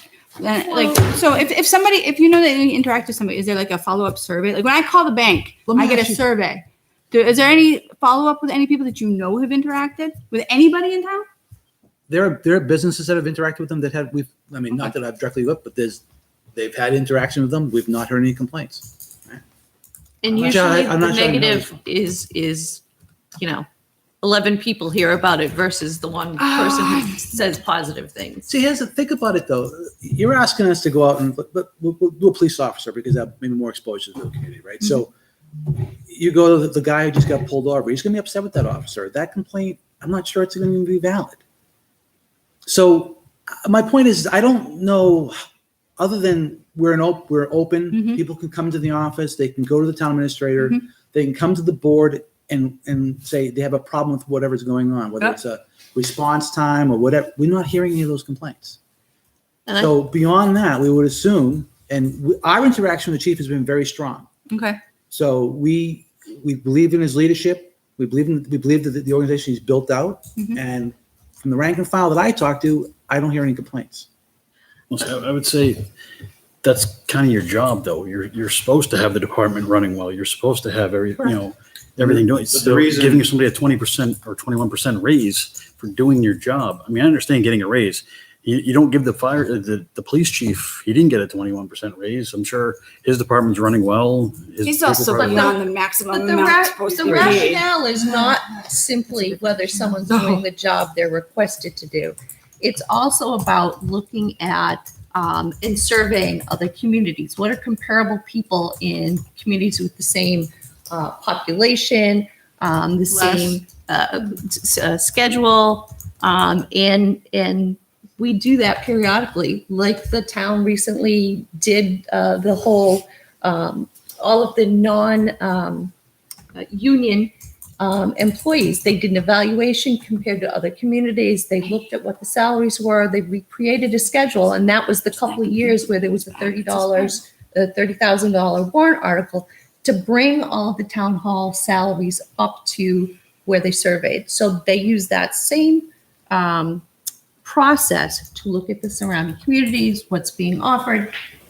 Police chief's salary was already in line with other communities. This was the one salary that was not in line with other communities. So that's a bigger part of the rationale than whether someone was doing their job or not.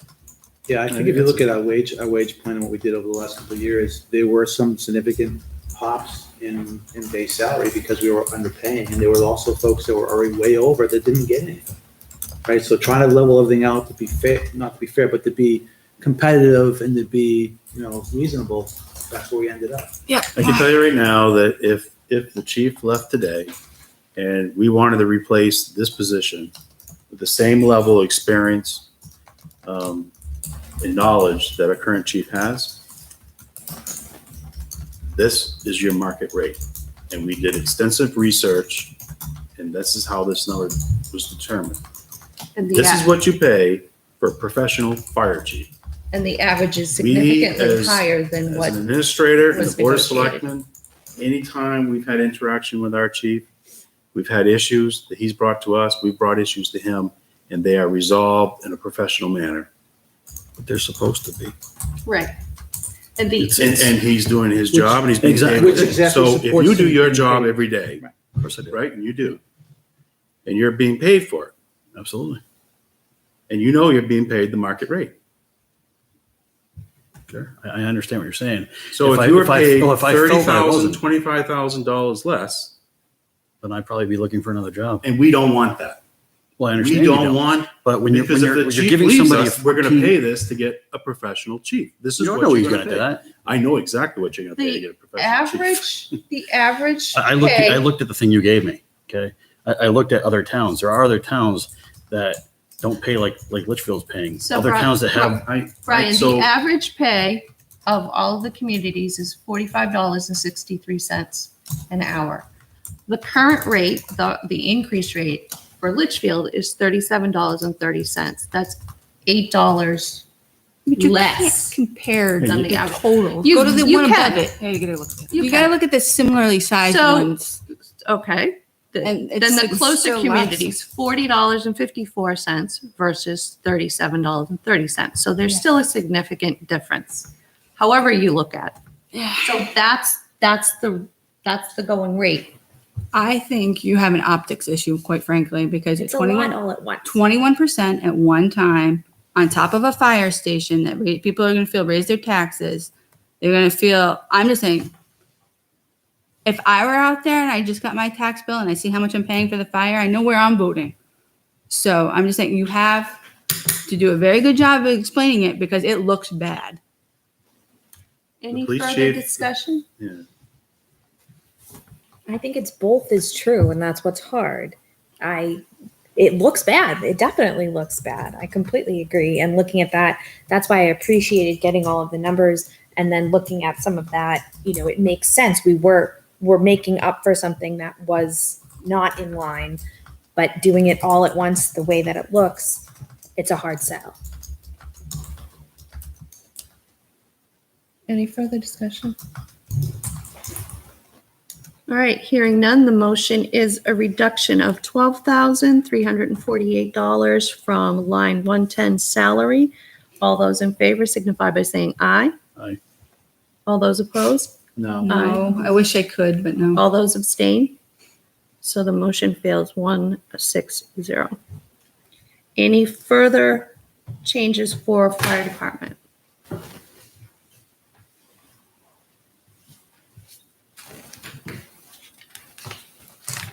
Hearing none, we will move on to, Hydrant?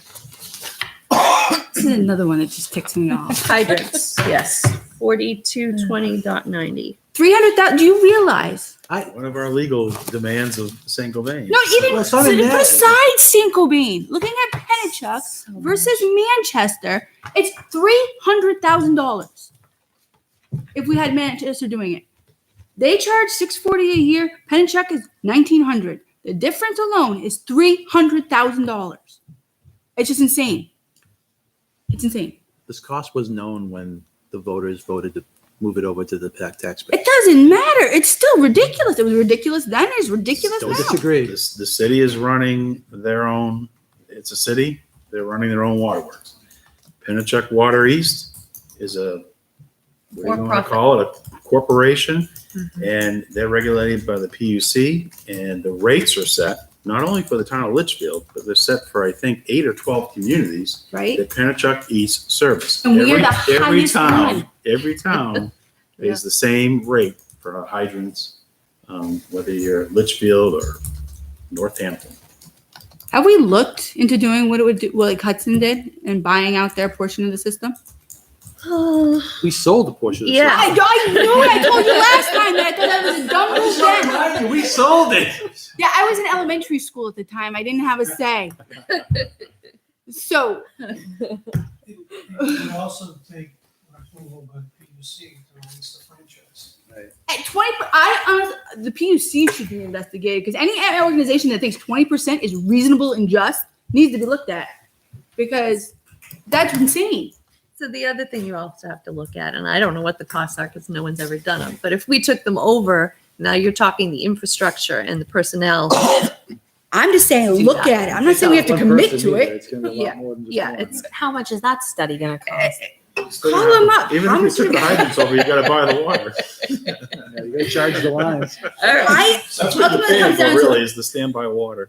This isn't something we can change. So No, As but much we as we don't can have to accept it though. And we can you know say- what, Carrie? Go to the PUC. We'll expect to see you there. Or bring forward a petition warrant article, put it back to the users. There you go. There you go. All right. That's so everybody in town anyway. that's not anything we really have control over. I mean, you could cut it, but it's not going to really do anything. No, we're gonna have to pay it one way or the other. Right. Do we have anybody who shows up from the town to the PUC meetings to represent our interests? So the last time we put a letter of, No, not a letter. no, I know, but I'm not sure what the hearing even started. Wasn't there when we put a letter for, what the hell's the letter called? Oh, the Intent to argue or something. Right. Yeah. intervener. Yes. So no, we haven't had anybody go to these meetings. You just cut our legal fees. What do you want us to do? I mean, I'm just gonna go back. If you want us All to right. do it, we'll go. Biggest put the legal fees. power we have right now with St. Gobain is to pick up a portion of this bill. So that's exactly what they're trying to do, lower that. So let's move on. Code enforcement, 4241.20. Did we ever figure out what got charged to the seminars line? Yeah, there was a Oh, that was- $3,000. Yeah, that was a $3,000 deposit. I think it was 50% down for the efficiency study that we're This doing right now. Study Right. that was just received. Organizational study is really the. Can we put that on the agenda when we do the warrant articles? Are you guys, just to talk about it and walk us through what information you got? 'Cause I just saw That was that really interesting. was, yeah, it So was we actually just, very we were interesting. we just presented the DPW Oh, feasibility study. that's different. Oh. And then at the same time, right now, we don't have it yet, but we've also hired Municipal Resources Incorporated to look at the building inspector position. Okay. So we will Okay. have, when are we meeting with warrant We're articles? December? meeting December 1st? It's, something I don't know if like it'll be available. first. I don't Okay. But I can, if you talk to me, Cindy, we can December talk about the 6th. DPW feasibility study. Yeah, the study that you just got the other night, that would be, I think, informative to just kind of run us through Yep. in December. Yep. Okay. I'll make sure that's on the agenda. Did we see that feasibility study? It just got published. I just saw it today. It got published. It You was, can pull it up. Oh, there you go. Yeah, Listen, it you was need to published have a on Department Facebook. of Public Works before you can take over the hydrant. that's fine. I just haven't seen the report. That's all. It was posted on the town Oh, website. And I it was, saw it somewhere and it was on downloaded it. Facebook. Was it on Facebook? Yeah, Yeah, it was posted on Okay. Facebook too under Oh, you did. Litchfield NH. So. So yeah, actually, if it's possible to then, so we can prepare for it, just send us that so I can, or Sure. link it to everybody. Just send the link. Don't send. I'll send the link. All right, back to code enforcement. So the $3,000 is the payment to Deposit. deposit to study this department to see how that should fit into the whole thing. So then, I was just going to say, just to clarify, it is a study look at the overall organization and making sure we're going the right path. Organization, I don't think anything's going to change. It's really about how do we be more efficient, because some of the things we're finding out is that we don't have good record keeping potentially. And so we're going to look at that as a guideline to figure out what we need to do going forward. so we won't really know, or after the study's done, we'll have a better idea if there's something we need to do different with the budget. Maybe. Yeah. But I'm not sure. We're anticipating a big change. So the fact that there's this study being done, do we know whether or not we're going to hire anybody in the next 12 months?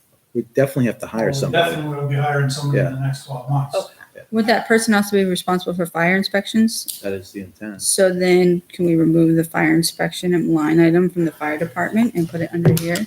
No, because it'll probably go to the fire department because the organization's moving there. So, I mean, you're just moving money around. It's not going to change anything. Yeah. So, but you would then increase this, so the total salary would be include this amount plus the line item in the fire amount? But there's a line item in there. That's fire inspector. That's the part-time fire inspector we have Correct. today. So, There's not a high likelihood that we would hire somebody cross-trained to do both right day away. one. So there is gonna be a transition period.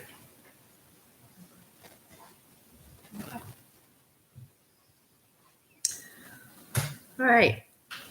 Anything code enforcement? I don't think we know enough. Yeah, not yet. The biggest is, yeah, that health insurance, not knowing. Yeah, that's why I was wondering if we're not going to hire somebody or if we're unsure, then that would be a possibility. But we have to hire somebody. yeah, We will Yeah. definitely be hiring. so Either way, we we don't are. know. All right, emergency management 4290.10. This is pretty straightforward.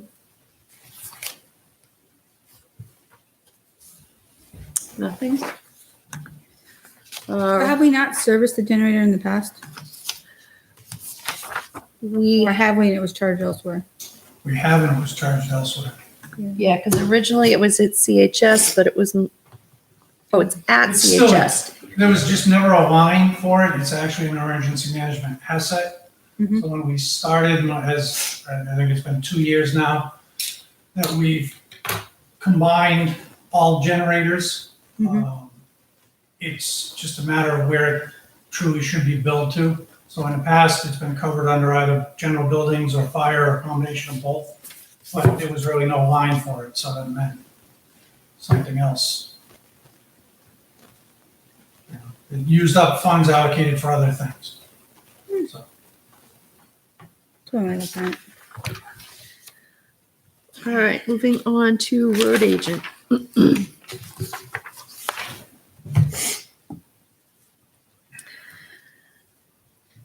So on this one, again, I looked back at some of the history, and in terms of the highway consulting engineer services, we don't generally use all that we budget. I do remember quite a bit of discussion that we were intending. That was your, Yeah, I at mean, least that as you're far as anticipating. We're going to be doing design work for. Yeah. So I'll just recap what I told you before is the last couple of years, as far as engineering design work, we've changed to more of just going directly to a local contractor to use their in-house design services. And so we've just been able to just go out and resurface roads. But those roads didn't require any drainage changes and no infrastructure changes. We will be doing design work on, I always forget if it's Roberts Road or Robbins Road. It's Robin Way. And that is going to cost at least $10,000 to $13,000 to do that design work. The other $10,000 is an amount that which we had previously, the budget committee had reduced it last year from 20 to 10.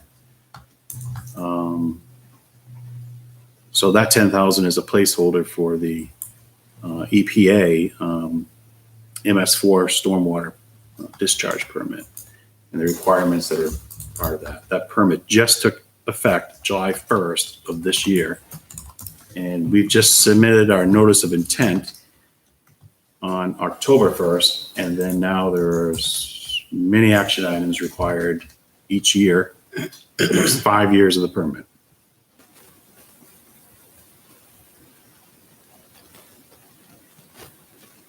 What did we,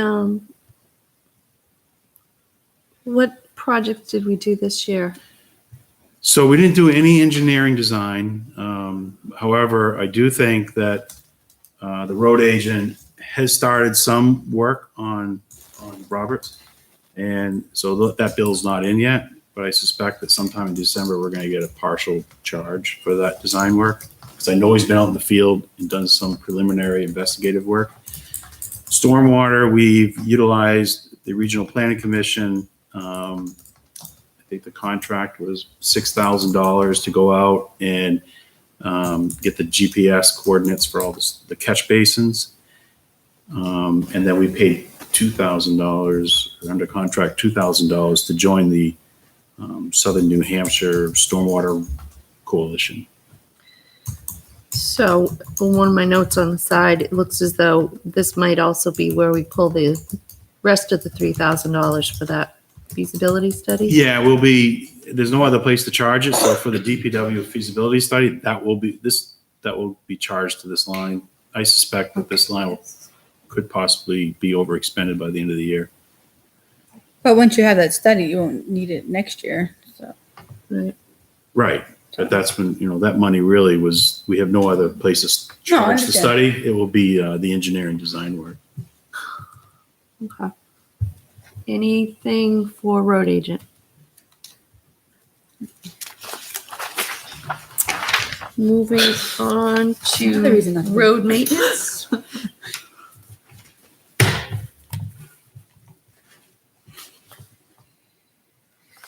I mean, the biggest increase is associated with the healthcare plan. So Yep.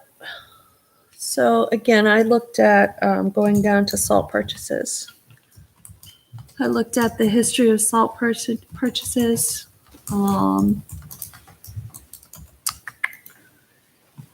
And we have quite a few years of data there.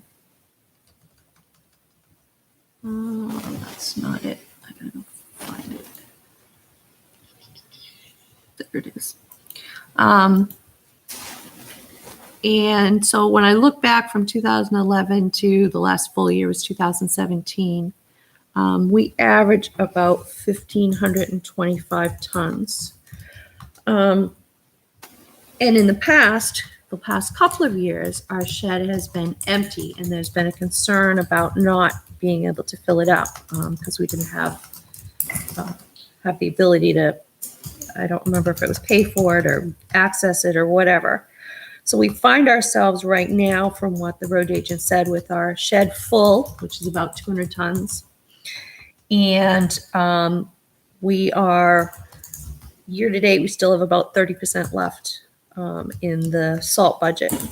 So with our shed full and 30% left, we're in pretty good situation. And that is still less than taking the dollar amount times 1,525 tons. So I felt that looking at our salt budget, we could reduce that another $10,000. Is that a motion? That is a motion. I'll second it. So that's, So again, if you look at this annual salt usage and cost, and you take 2011 to 2017, that averages out to 1,525 tons. And I just multiplied that by the $49.50 that we were given for costs, and that comes out to $75,530. They're budgeting 89, so at 79,000, that's gives a little bit of buffer with a full salt shed to start. That's where that came from. And I looked at salt in 2016 was 72,000, a little over. Last year, 2017 was a higher year. That was the year I think we had trouble getting salt And we also paid a premium for all of it. yeah. because we couldn't get it. So that's the rationale for that recommendation.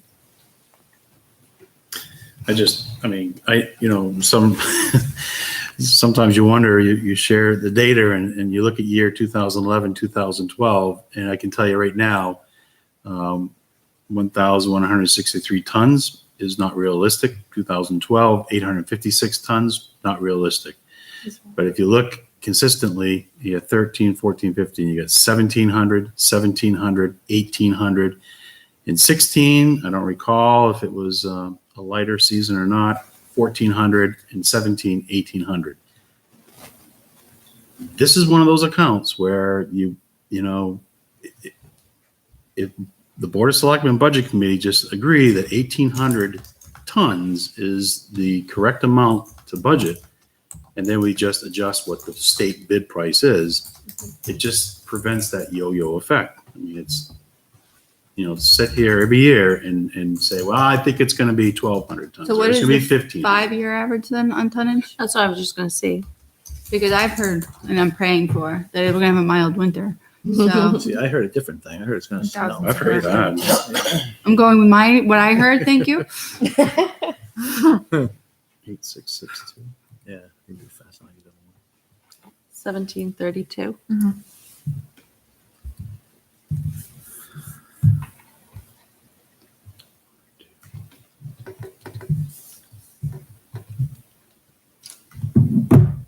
So that brings it up to about 85. I mean, I think, again, if we go with 1,700, if that makes you comfortable, and we try to stick with that tonnage for a couple of years, see what happens. I like that number better. All right, so I'll amend my motion to $5,000 reduction. Second. Any further discussion? Hearing none, all those in favor of a $5,000 reduction to salt purchases signify by saying aye. Aye. Any opposed? Yep. Any abstain? Passes 6-1-0.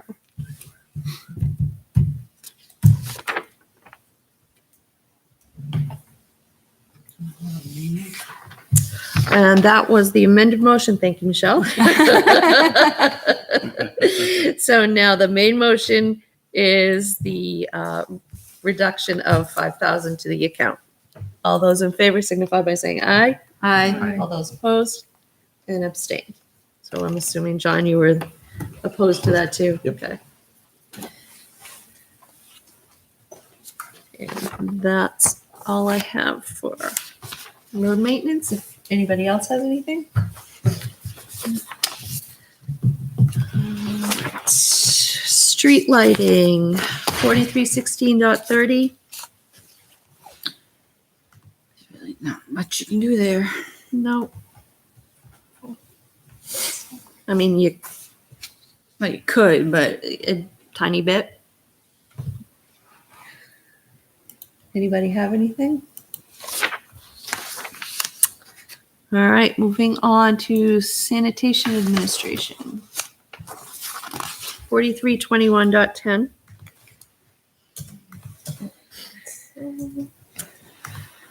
So this is where reading that study today, it did talk about how well the sanitation department or administration was functioning. And it actually did mention the 2019 budget that it should be, it should take into account the increase in demolition and solid waste disposal, which was interesting because I had already in my little notes decided I was going to make a reduction there. So after that, it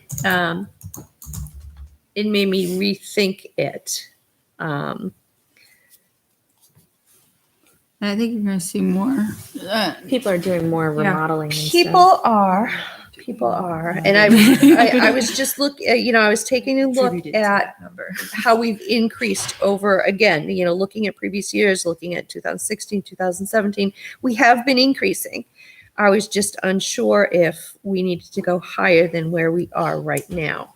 And after reading the report, I'm not ready to make a reduction here, but I just wanted to let you know, this is a place that I was looking at pretty much level funding it, reducing by about 5,000, but I think I'd like to wait for now. Yeah. Personally. Dave, I work very closely with Dave and rely on him. He has a real good feel of the market.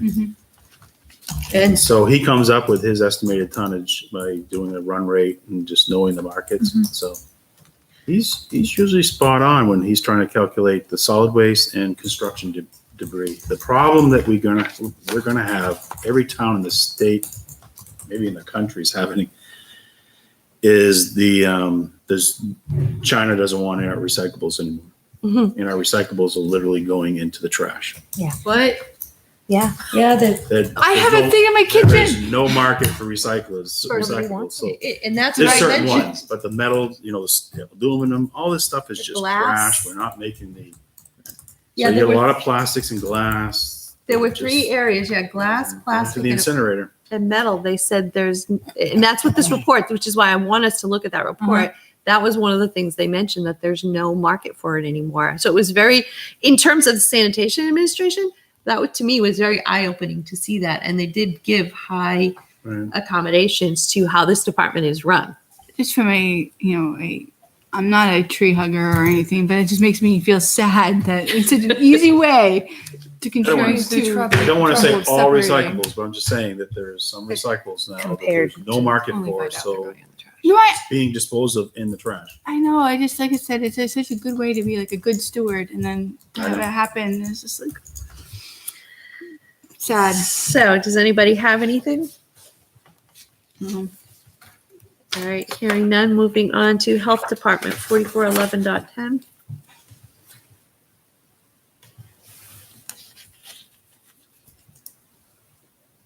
There's not much there. Nope, not much there. Hearing nothing. Mosquito District, 4411.20. Kill 'em all. Now, this is basically a contract with a small amount for general supplies. General supplies haven't been used, but I know we've just put a couple of people on this committee, so hopefully some more things will happen. Well, they had mentioned flyers and other stuff too. Yep, So and signage Yeah. when they do that's handy. do their to know. treatment. All right, animal control, 4414.10. What? No, nothing.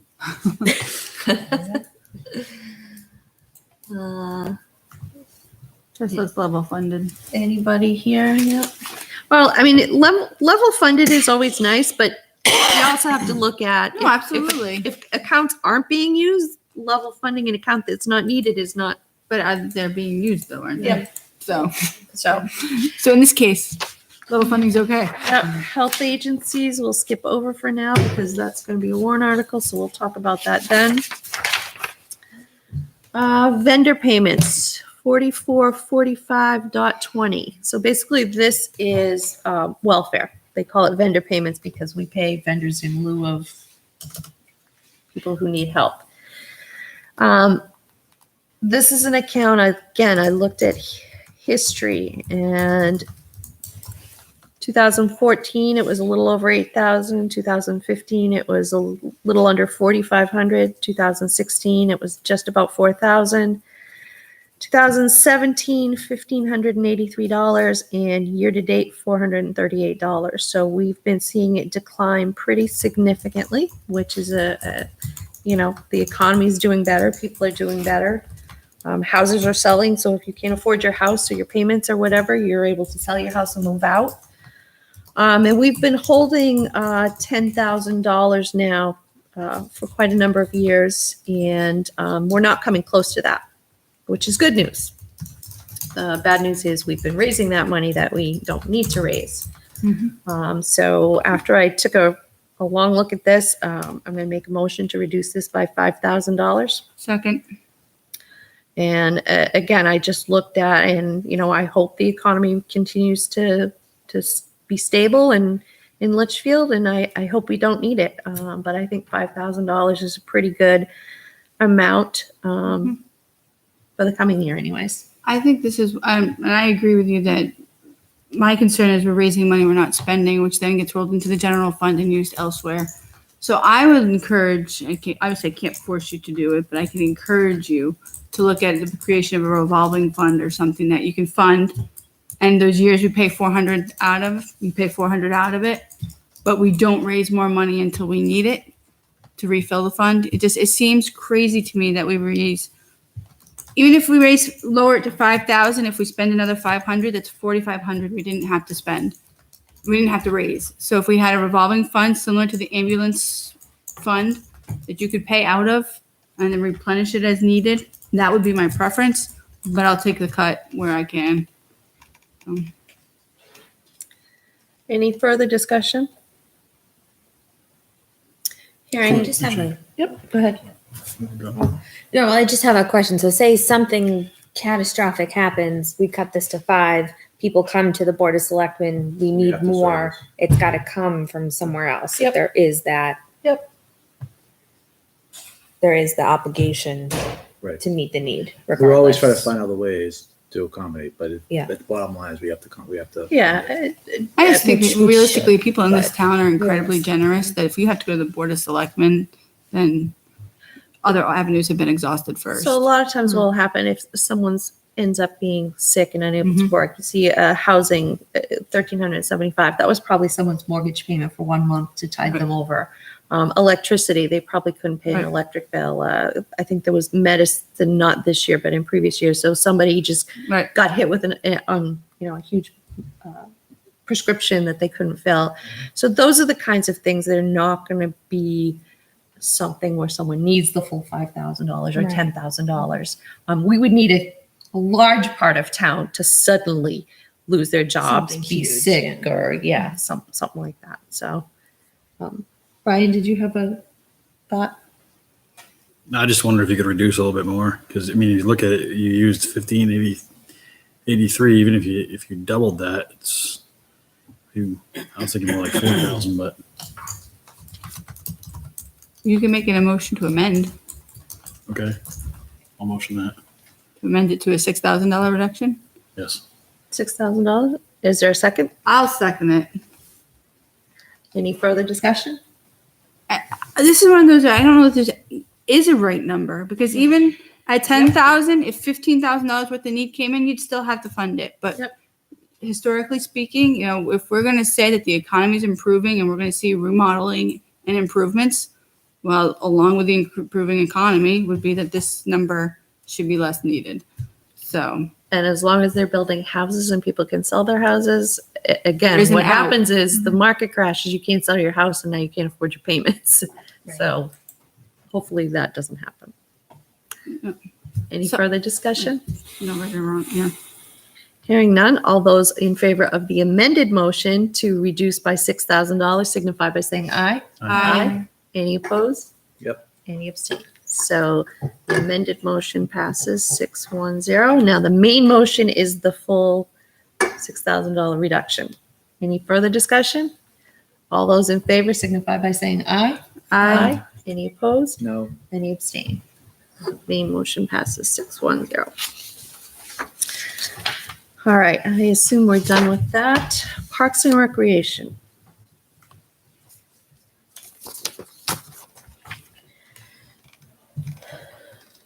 I would like to see, and I know it's run by volunteers and everything, but more, there's a lot of we have a decent sized budget and 15% of it is as needed. But what does that mean? Like, is it, if something breaks, or is there a plan? Miscellaneous items. So maybe we're talking 13.5 and what appears to be allowances. That makes me a little uncomfortable unless we start seeing like, what is this capital outlay plan, or what are these equipment purchases that you're planning to do? Like, is there an actual plan, or are we just building out to the number we have in the budget? You know what I'm saying? Like, are we coming up with a number, or are we just doing what we have to the number? There's two different approaches, and that I'd rather have a I plan. think John talked about some of the things that are going on with the equipment. Well, I know right now that, there's a group that's come Mhm. forward and they're looking at updating the, Yeah, I all know. the playground equipment down at their pond. So I know that's sort of their big priority, I believe. But that's new. Next year. And they're working with, people are trying to do some fundraising to buy some new stuff, and they're also repairing some of the, Right, but I'm saying it's a new item, so this has been in the budget for a while. So do we just do repairs and then hit 5,000 and stop, or do we have a plan going into the year that we use to develop the 5,000? I've not seen a plan. Yeah, okay. I think that you're dealing with, your recreation facilities have expanded. Mhm. And, this is a volunteer group that's No, I understand. trying to just maintain and do some improvements to your rec facilities. No, I get that. I just think so when we look at Dara Pond, to me that's a whole separate issue and should be, if rather than tuck it in the budget and say we're gonna do 5,000 this year for the next 4 years, put together the warrant article so people understand what it's gonna cost. What is the town investment in that park? Any other park should be the same way. So I mean, those are big well, depending on what you define as big, but it's an investment and people have a right to understand what that investment is. But if we're doing miscellaneous items, well, that could be. Well, but see that you got a couple of things. You got the field maintenance going on where he has miscellaneous $6,000. Mhm. That's the only line that they have for doing those unplanned Pump repairs. repairs. And he mentioned that Heads, he's been very lucky with his pump failures for the irrigation system, but when you're running the irrigation system, those things happen. Mhm. Well pumps. You've got Talon Hall, which that's an old building. Isn't that general government building though? No, Mhm. that comes out of here. We don't charge that. General government is just this building. Okay. It's not much for the rec facilities that you have. And I No, think I get that, but it's just to me when I look at the lines and somebody comes in later and says, well, 13,500 in various allowances. Do we work to the allowance, or does the allowance actually have a basis in numbers? I don't think he's working the allowance. I think the challenge for him is it's all volunteer for Yeah. the most part. Mhm. The other organizations seem to help out a lot, which defers some of the cost. Mhm. But the reality is they want to be able to have the funds when someone comes up and says, I want to go fix these things. I want to be able to do that. We have a little bit of money that we can help fund it. Mhm. And that's what he's been using it for. I mean, last year potentially didn't use it, but he's talking about some activities over the next year with some people who step forward. So I hate to see it pulled away. I get what you're saying, but I think if you think about the DPW feasibility program, Mhm. that's one of the things that we're trying to roll into that organization. The care of these properties and these feedings so that these folks can work on the programs and not have to worry about the facilities. Right. So that would actually allow us to plan further ahead and understand where we want to go and solicit some of that feedback. But today it's someone comes in, I want to run this program, I want to do this, and they want to be able to have funds to be able to execute. I know that and I don't know this for sure, but I know there's some volunteers right now, they're changing out the basketball hoops, right? I'm going to assume that they're doing the volunteer labor and that John, or the rec commission, is going to be expending the cost to acquire those backstops out of this budget. And that was what he was saying was here. Yeah. When he has a group that comes forward, they like to have that money to say, yes, go do it. And So that's how you have a volunteer rec department Right. and it works. No, I'm not saying it doesn't. No, no, my I'm saying it my works- question is, it how works is that because number you- developed? And it sounds like we're more about, we have a pot Yeah. to use, Yeah. and that's the pot that's used. It's not, I mean, could be I think five, there's could be there's some 10. years he has plans, like there were some pictails I bought when they did the, not that, the covering over there. So I think he does have, there have been years where there've been plans, and there are other years that Yeah. they're overwhelmed with what they're trying to do from programs and keeping things going. They're hoping other people will step up. And So that's been happening. what I did was I looked at, because this was hard because there are goals for most of these.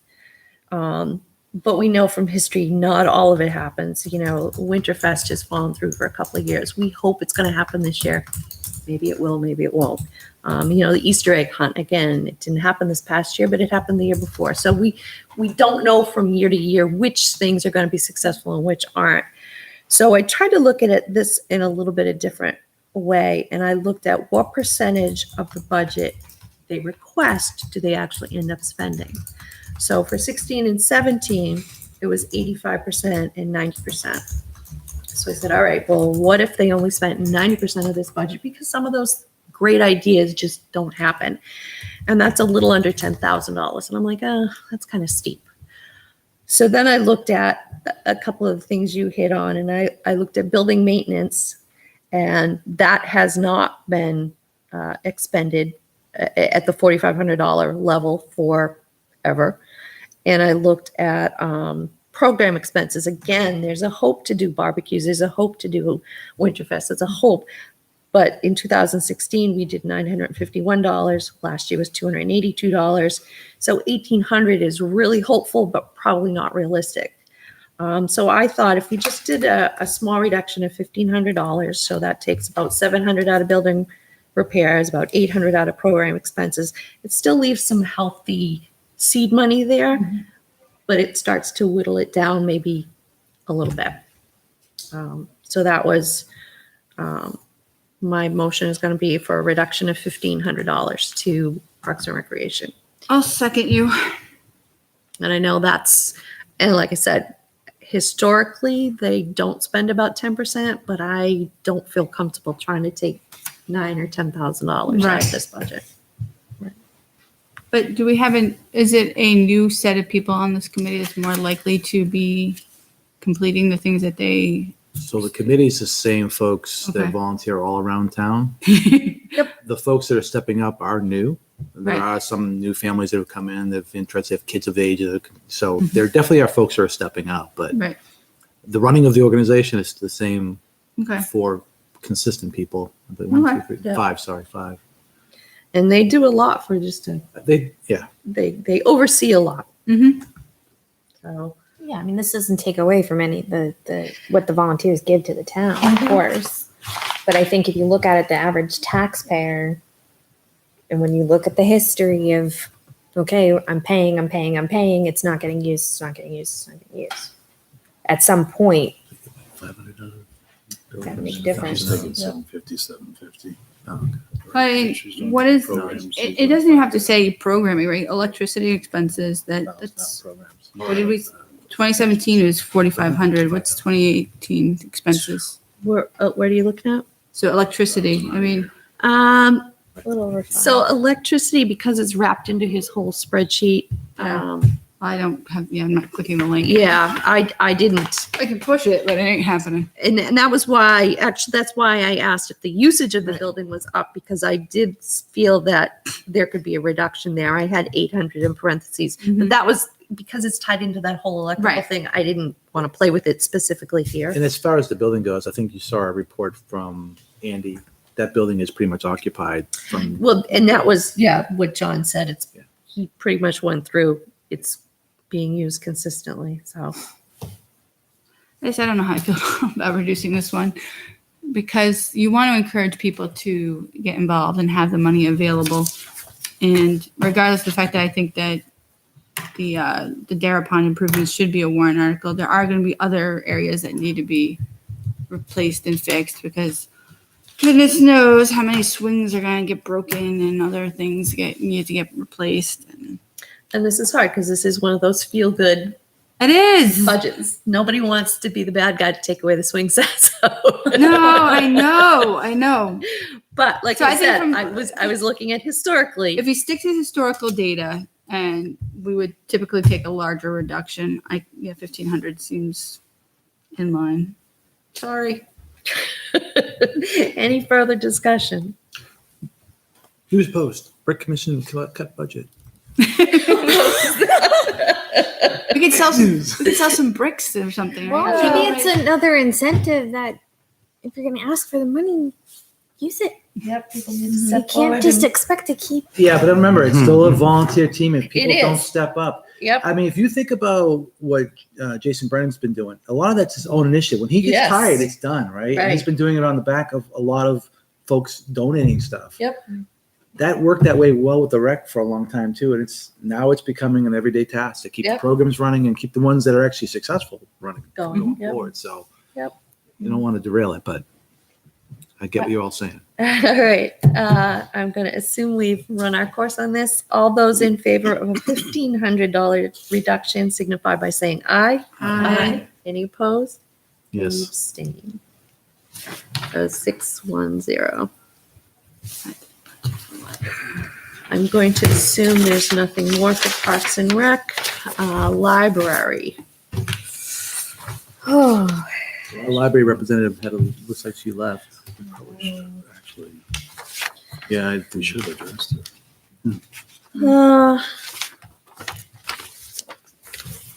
This was tough. Yeah, this was another tough one.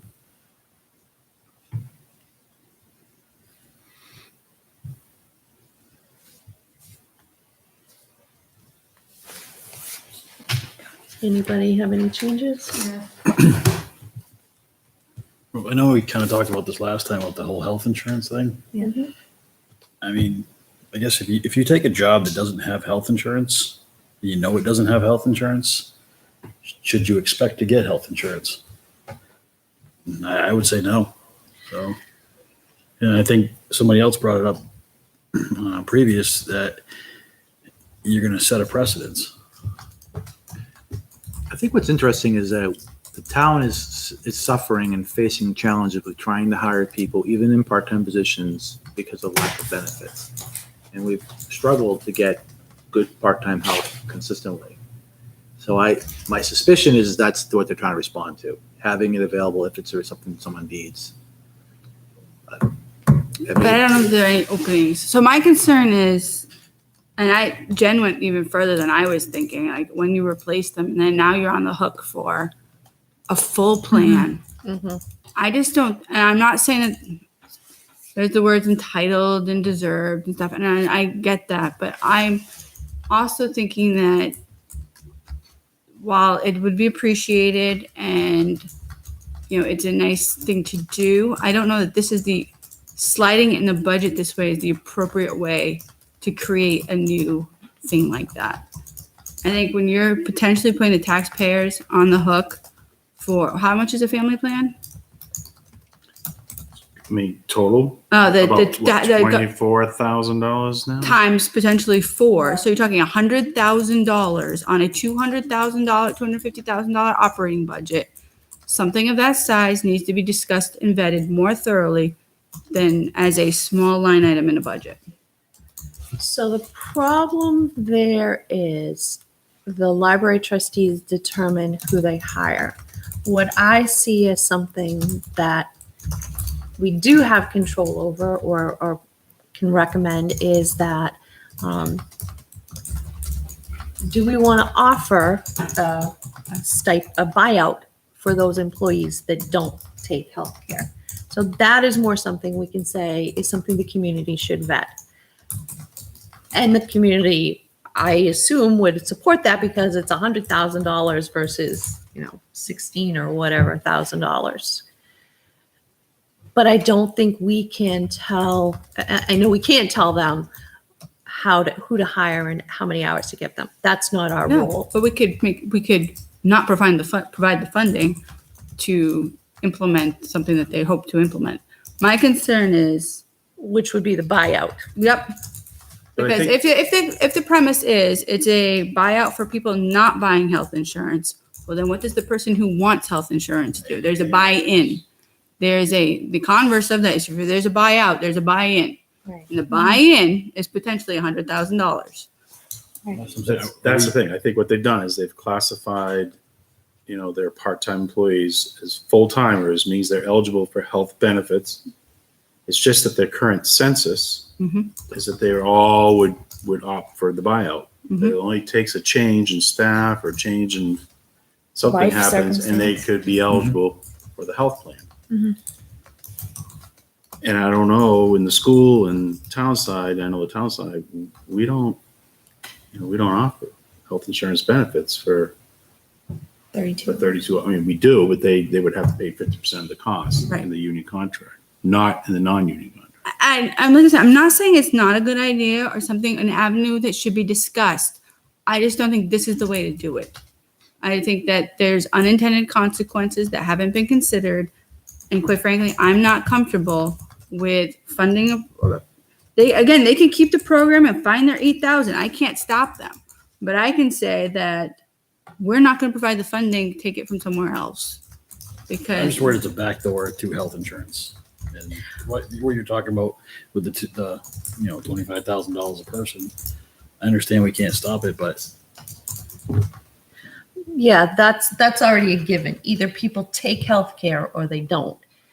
And if they don't, then I don't think it's unreasonable to ask the community, do you want to give a buyout to people who don't need health insurance? Because we can also look at it as we save $100,000 if we happen to get people who don't need healthcare. But then I think you have to change the wording though, right? Because a buyout implies there's a buy-in. And so if it's a, Yeah, I mean, I don't know what a warrant article wording would be, but I They carried insurance last year, right, for someone who didn't take it? want, That's they what had, happened. they I think what's budgeted, happened is someone had health insurance. They budgeted for someone to take health insurance. and they didn't need it. That person decided not to take it. And then now they've decided that they would take that amount and divvy it up and do a buyout for everyone. Because the current census right now at the library, no one Mhm. is enrolled in health insurance. But that can change. Mhm. I mean, it just, someone Well, loses once- their job, someone, just family status change. and how do you, or open enrollment, right? Can't you at the Open end of, enrollment. at the end of one year say, that was a nice buyout. Now I want the full package. Now what do you do? Not saying that anybody there would do that because I love you all, but you never know what They'd could be happen. within their right. They would Yeah. have the right to do that. No, I think the only place we have any say is, do we want to fund the $8,000 buyout or have them They can figure out how to. potentially put it in a warrant article or or absorb it or Mhm. whatever. We cannot tell them how many hours to hire somebody, Right. or whether or not they get benefits or not, because they do get benefits. So I will make the motion. I'll be the bad guy. I'll make the motion to reduce the line 140 health insurance buyout by $8,000. Is there a second? yes. Ryan seconded. Been made and seconded. And again, it's not that I don't think it's worthy. I worry about the can of worms that's being opened. And I would like to see it more thoroughly vetted and researched before we start something we're not sure what the end result could be. So officially, you're reducing the bottom line budget by 8,000. But it's a pass through, right? So. Well, I think the thing is, they show us the budget, but I don't believe they have to show us the budget. How do they Yes, get the paid? library is a completely separate entity. The selectmen have no say over it. Whatever budget comes from the library trustees, they're a different governmental agency. So then where are the checks and balances then on that? The fact that it goes to the voters. So that is kind of where we, But so how would the voters know what they were voting for if they didn't Well, this provide a discussion budget? here. this let them know. discussion Saying- here, and if there's a warrant article, that All right. discussion that happens at deliberative and to try to convince people to pass the warrant article. Yeah, I mean, you're being prescriptive. You're reducing the 8,000. Everyone knows where that's coming from, but Right. I think officially it's to the bottom line. It's to the All bottom right. line. But I mean, right, so are you still obligated to give them what they ask for? Or can you send them $8,000 less? No, we create the budget. Yeah. This committee creates the budget. Okay, Your budget goes forward to the voters, so all right. it's no longer the selectmen's budget after you guys vote. No, I know, but if there's a separate governmental agency with separate checks and balances, then are you, my No, you're- question is, are you You're obligated? to- setting their No. budget. Yeah, the Okay. selectmen have no say. But we We do. do. Okay. Yep. Gotcha. Can someone explain to me again what happened with the health and the dental from last year? So I believe that 'cause they was knew they had an approved. employee that was They thought having it a was s- going to take it. having a status change, Okay. and so there was an assumption that that employee was actually going to sign up for health and dental. And I understand that. And the person committee, did we not do it. approved that. Yeah. Though. At that point, Because it's in here as 2018 budget, the 5,200 and the 265 that I was don't remember the discussion had then. approved. I remember the discussion, but I thought it was somebody who was already full-time. Because then, like, where'd that money I go? believe that's the case. It was. Yeah, it somebody was who- already somebody who was I full-time. do So too. I don't know what positions got reclassified, but it was for somebody who was already last year classified as full-time. Right. And then that position didn't need it. And in the meantime, they've reclassified other positions now, so Okay. that there's a total of 4 that are considered full-time. So they got that money, Mhm. but then didn't have to use it for that purpose. Right. Okay. Yep. Any further discussion? Hearing none. All in favor of making an $8,000 bottom line reduction from the library budget, please signify by saying aye. Aye. Any opposed? No. Any abstain? Okay, 610. That's hard. I have to think of it that way though. They kind of got like a 5,500 plus Well, bonus. killed my budget. That they didn't. They were nicer books. They brought more books last year. All right, next, patriotic purposes, 458310. This hasn't changed. They were over budget in 2017. They were over budget this year. So they're asking for less than they typically spend. Well, I think some of it was the flagpole and stuff. like Yeah. that. Yeah, we had a couple unplanned purchases in the prior year. So, Will those be reused, I guess? Can you reuse any of that? Oh, yeah. Yeah, it was just, Just want to be super patriotic. Underestimated what it was really going to cost to put them all. It was a Alright. great They celebration. do a nice display. It was very nice. It was very nice. all right, moving on to Conservation Commission. So the question, we had a question about whether the revolving fund can be used for maintenance, and it can. So, anybody has any, Well, what were we doing about the prison? Is that what they're gonna use the property management is just regular maintenance? Or, because there's reference to a prisoner program, which we've already stated we have a hard time lining up. I don't think the prison program's in this one. Yeah, it is. It's on Yeah. 30. For the Yep. management. But I think the Which number? 430. It's right here. So Oh, they, I mean, they still have to rent stuff to do like the hedgehogging and all that stuff. So But they have, I think the discussion is that they do have a fund where they, they can purchase land and they can Yeah. also expend from that fund maintenance of their property. Right. yeah, year to date, I have, they've spent about $100. Last year, they spent $352. So 1,500 does seem a little more than average. So I'm sorry, you said 300 and 150. So 3-year average, 5-year average is about less than 500. Yeah. So I'll make a motion to reduce the bottom line by $1,000. Is there a second? Second. So, I mean, if we put money into this for maintenance and we're not, or for this use and we're not using it, then let's bring it closer to what we actually do spend. It's not taking away money that they would spend, it's taking back money that they're not spending. Any further discussion?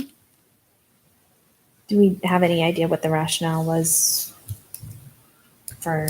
Well, typically they use, Oh, I think they increased it. 5,300. I believe it's actually, they had a couple young new members that were Yeah. pretty active, and I think it was Birch Conservation I've seen Property, some trail improvements. discussion about that. Signage and stuff like that. They don't- and if it goes over their allotted amount, they have a sizable fund they can tap into. They have a fund. How much is in the fund? Do you have it right there? They capped it $1 million. I don't know if it's quite that high yet. It's $1 million before it goes back to the general fund, but it's not that. When Yeah, they bought the property where the kayak, the waterfront, that absorbed a lot of the money. That was a few years ago, wasn't it? Yeah, I don't have it on my schedule here, but I want to say that it's More than 500? 300,000 Oh, okay. or more. So it's more than $250,000, so more than 250. And enough to cover $1,000.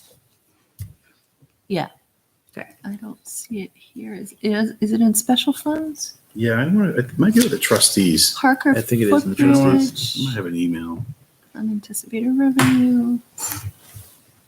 Yeah, I believe it don't is with the trustees. I bet it's. with the trustees. Conservation, You got one? $383,408. They spent some, so, oh no, they added some, so it's now 400. But they get some of the It's over 400,000. impact fees and stuff goes into that fund, right?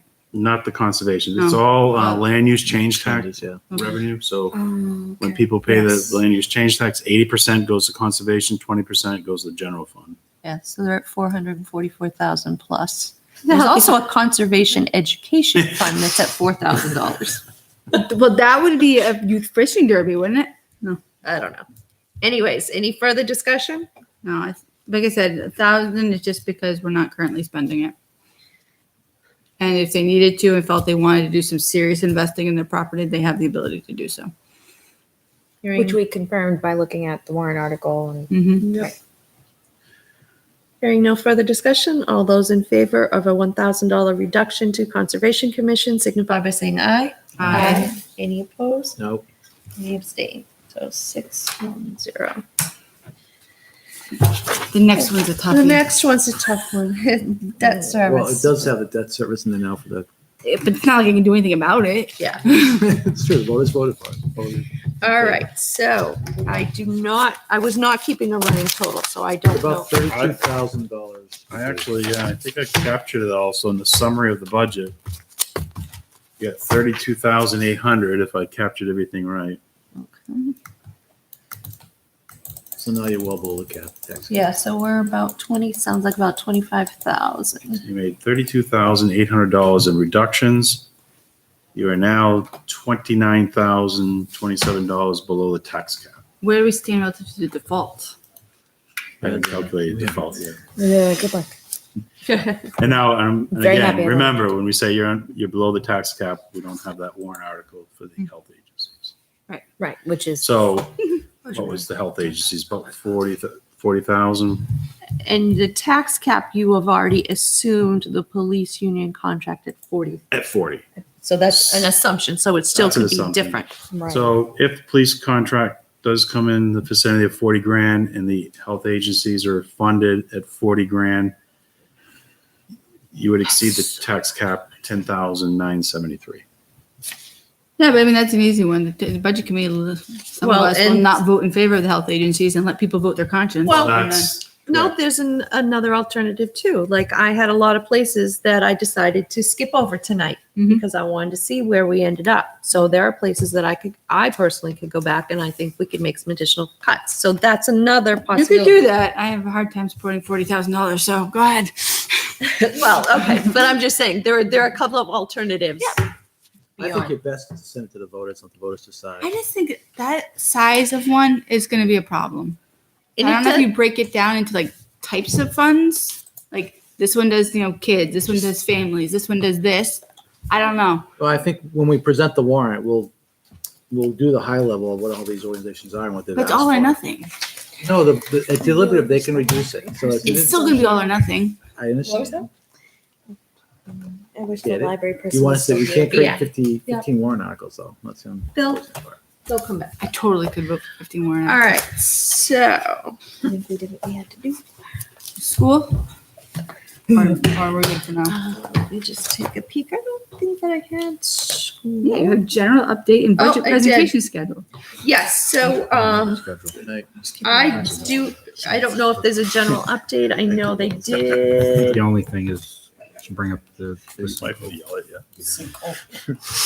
There's a sinkhole? Oh, that's right. Yeah, the- just at LMS, there's the drainage issue for the swale, right? I did.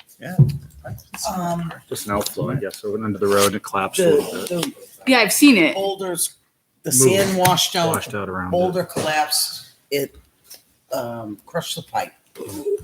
So They're getting it looked at this week. they've had some estimates on costs. This should be below 35,000 fix. Is that an insurance thing? That's what I was just gonna ask. They're looking at They've everything. already talked to the insurance. It could be something to recoup, but we're not sure. Yeah. Nothing's. And then Primex has already been out there to look at it. But no, you're looking at it, so that's good. So, I mean, it just seems, Oh, yeah, we were right on top of that. that seems like an Thank you. insurable item. So Almost ended up under it. No, I'm kidding. I just get the panicked email, don't go that way, go straight ahead. And I'm like, Actually, LMS had a really good handle on the traffic pattern. It worked, it moved. I was down there too. Corey was down there. Dr. Jenny was down That's there. awesome. Yeah. Yep. It's just one of those things, and it just happened to be on the part of the road that the district owns. Of course. And it looked like it had already been patched. It's like, oh. Nature. All right, budget presentation schedule. So our first meeting for the school district budget will be November 1st, next Thursday. That will be the superintendent's overview. So we'll give a high-level overview of what the goals and plans are for the district. The business administrator's review, so he'll give an overview of what to expect when we look at the budget. We will cover special services, curriculum development, and technology. So then on the 8th, any follow-up questions that aren't answered, we will do the 3 schools and food service on the 8th. And then on the 15th, again, any follow-up questions that are lagging, human resources, salary and benefits, SAU and school board, the business office, transportation, and building and grounds. And then we will have a week off for Thanksgiving and come back on November 29th and do our voting, much like we did tonight. The school district budget is a much bigger budget. My notebook is about 3 times this size. So, And I'm going to ask poor Michelle to make me a hard copy. We're making everybody a hard copy. oh, good. 'cause- Michelle, do not send it to me I'm hard sorry. copy. You have it. Michelle, email it all to me, please. Yes, I know. You like yours. I emailed. do not want a I hard like- copy. I'm also gonna put it on the Google Drive and the That's budget fine. shared. That's all, that's So perfect. hate I'll that. put it in there just in case anybody wants to look at. It's always like, you need to log in. I'm like, oh. I know every time I Yeah, I log don't in, they need change Change it. it in there. Yeah, Hard shared copy. folder, right? You don't get it. Yeah. Just making sure.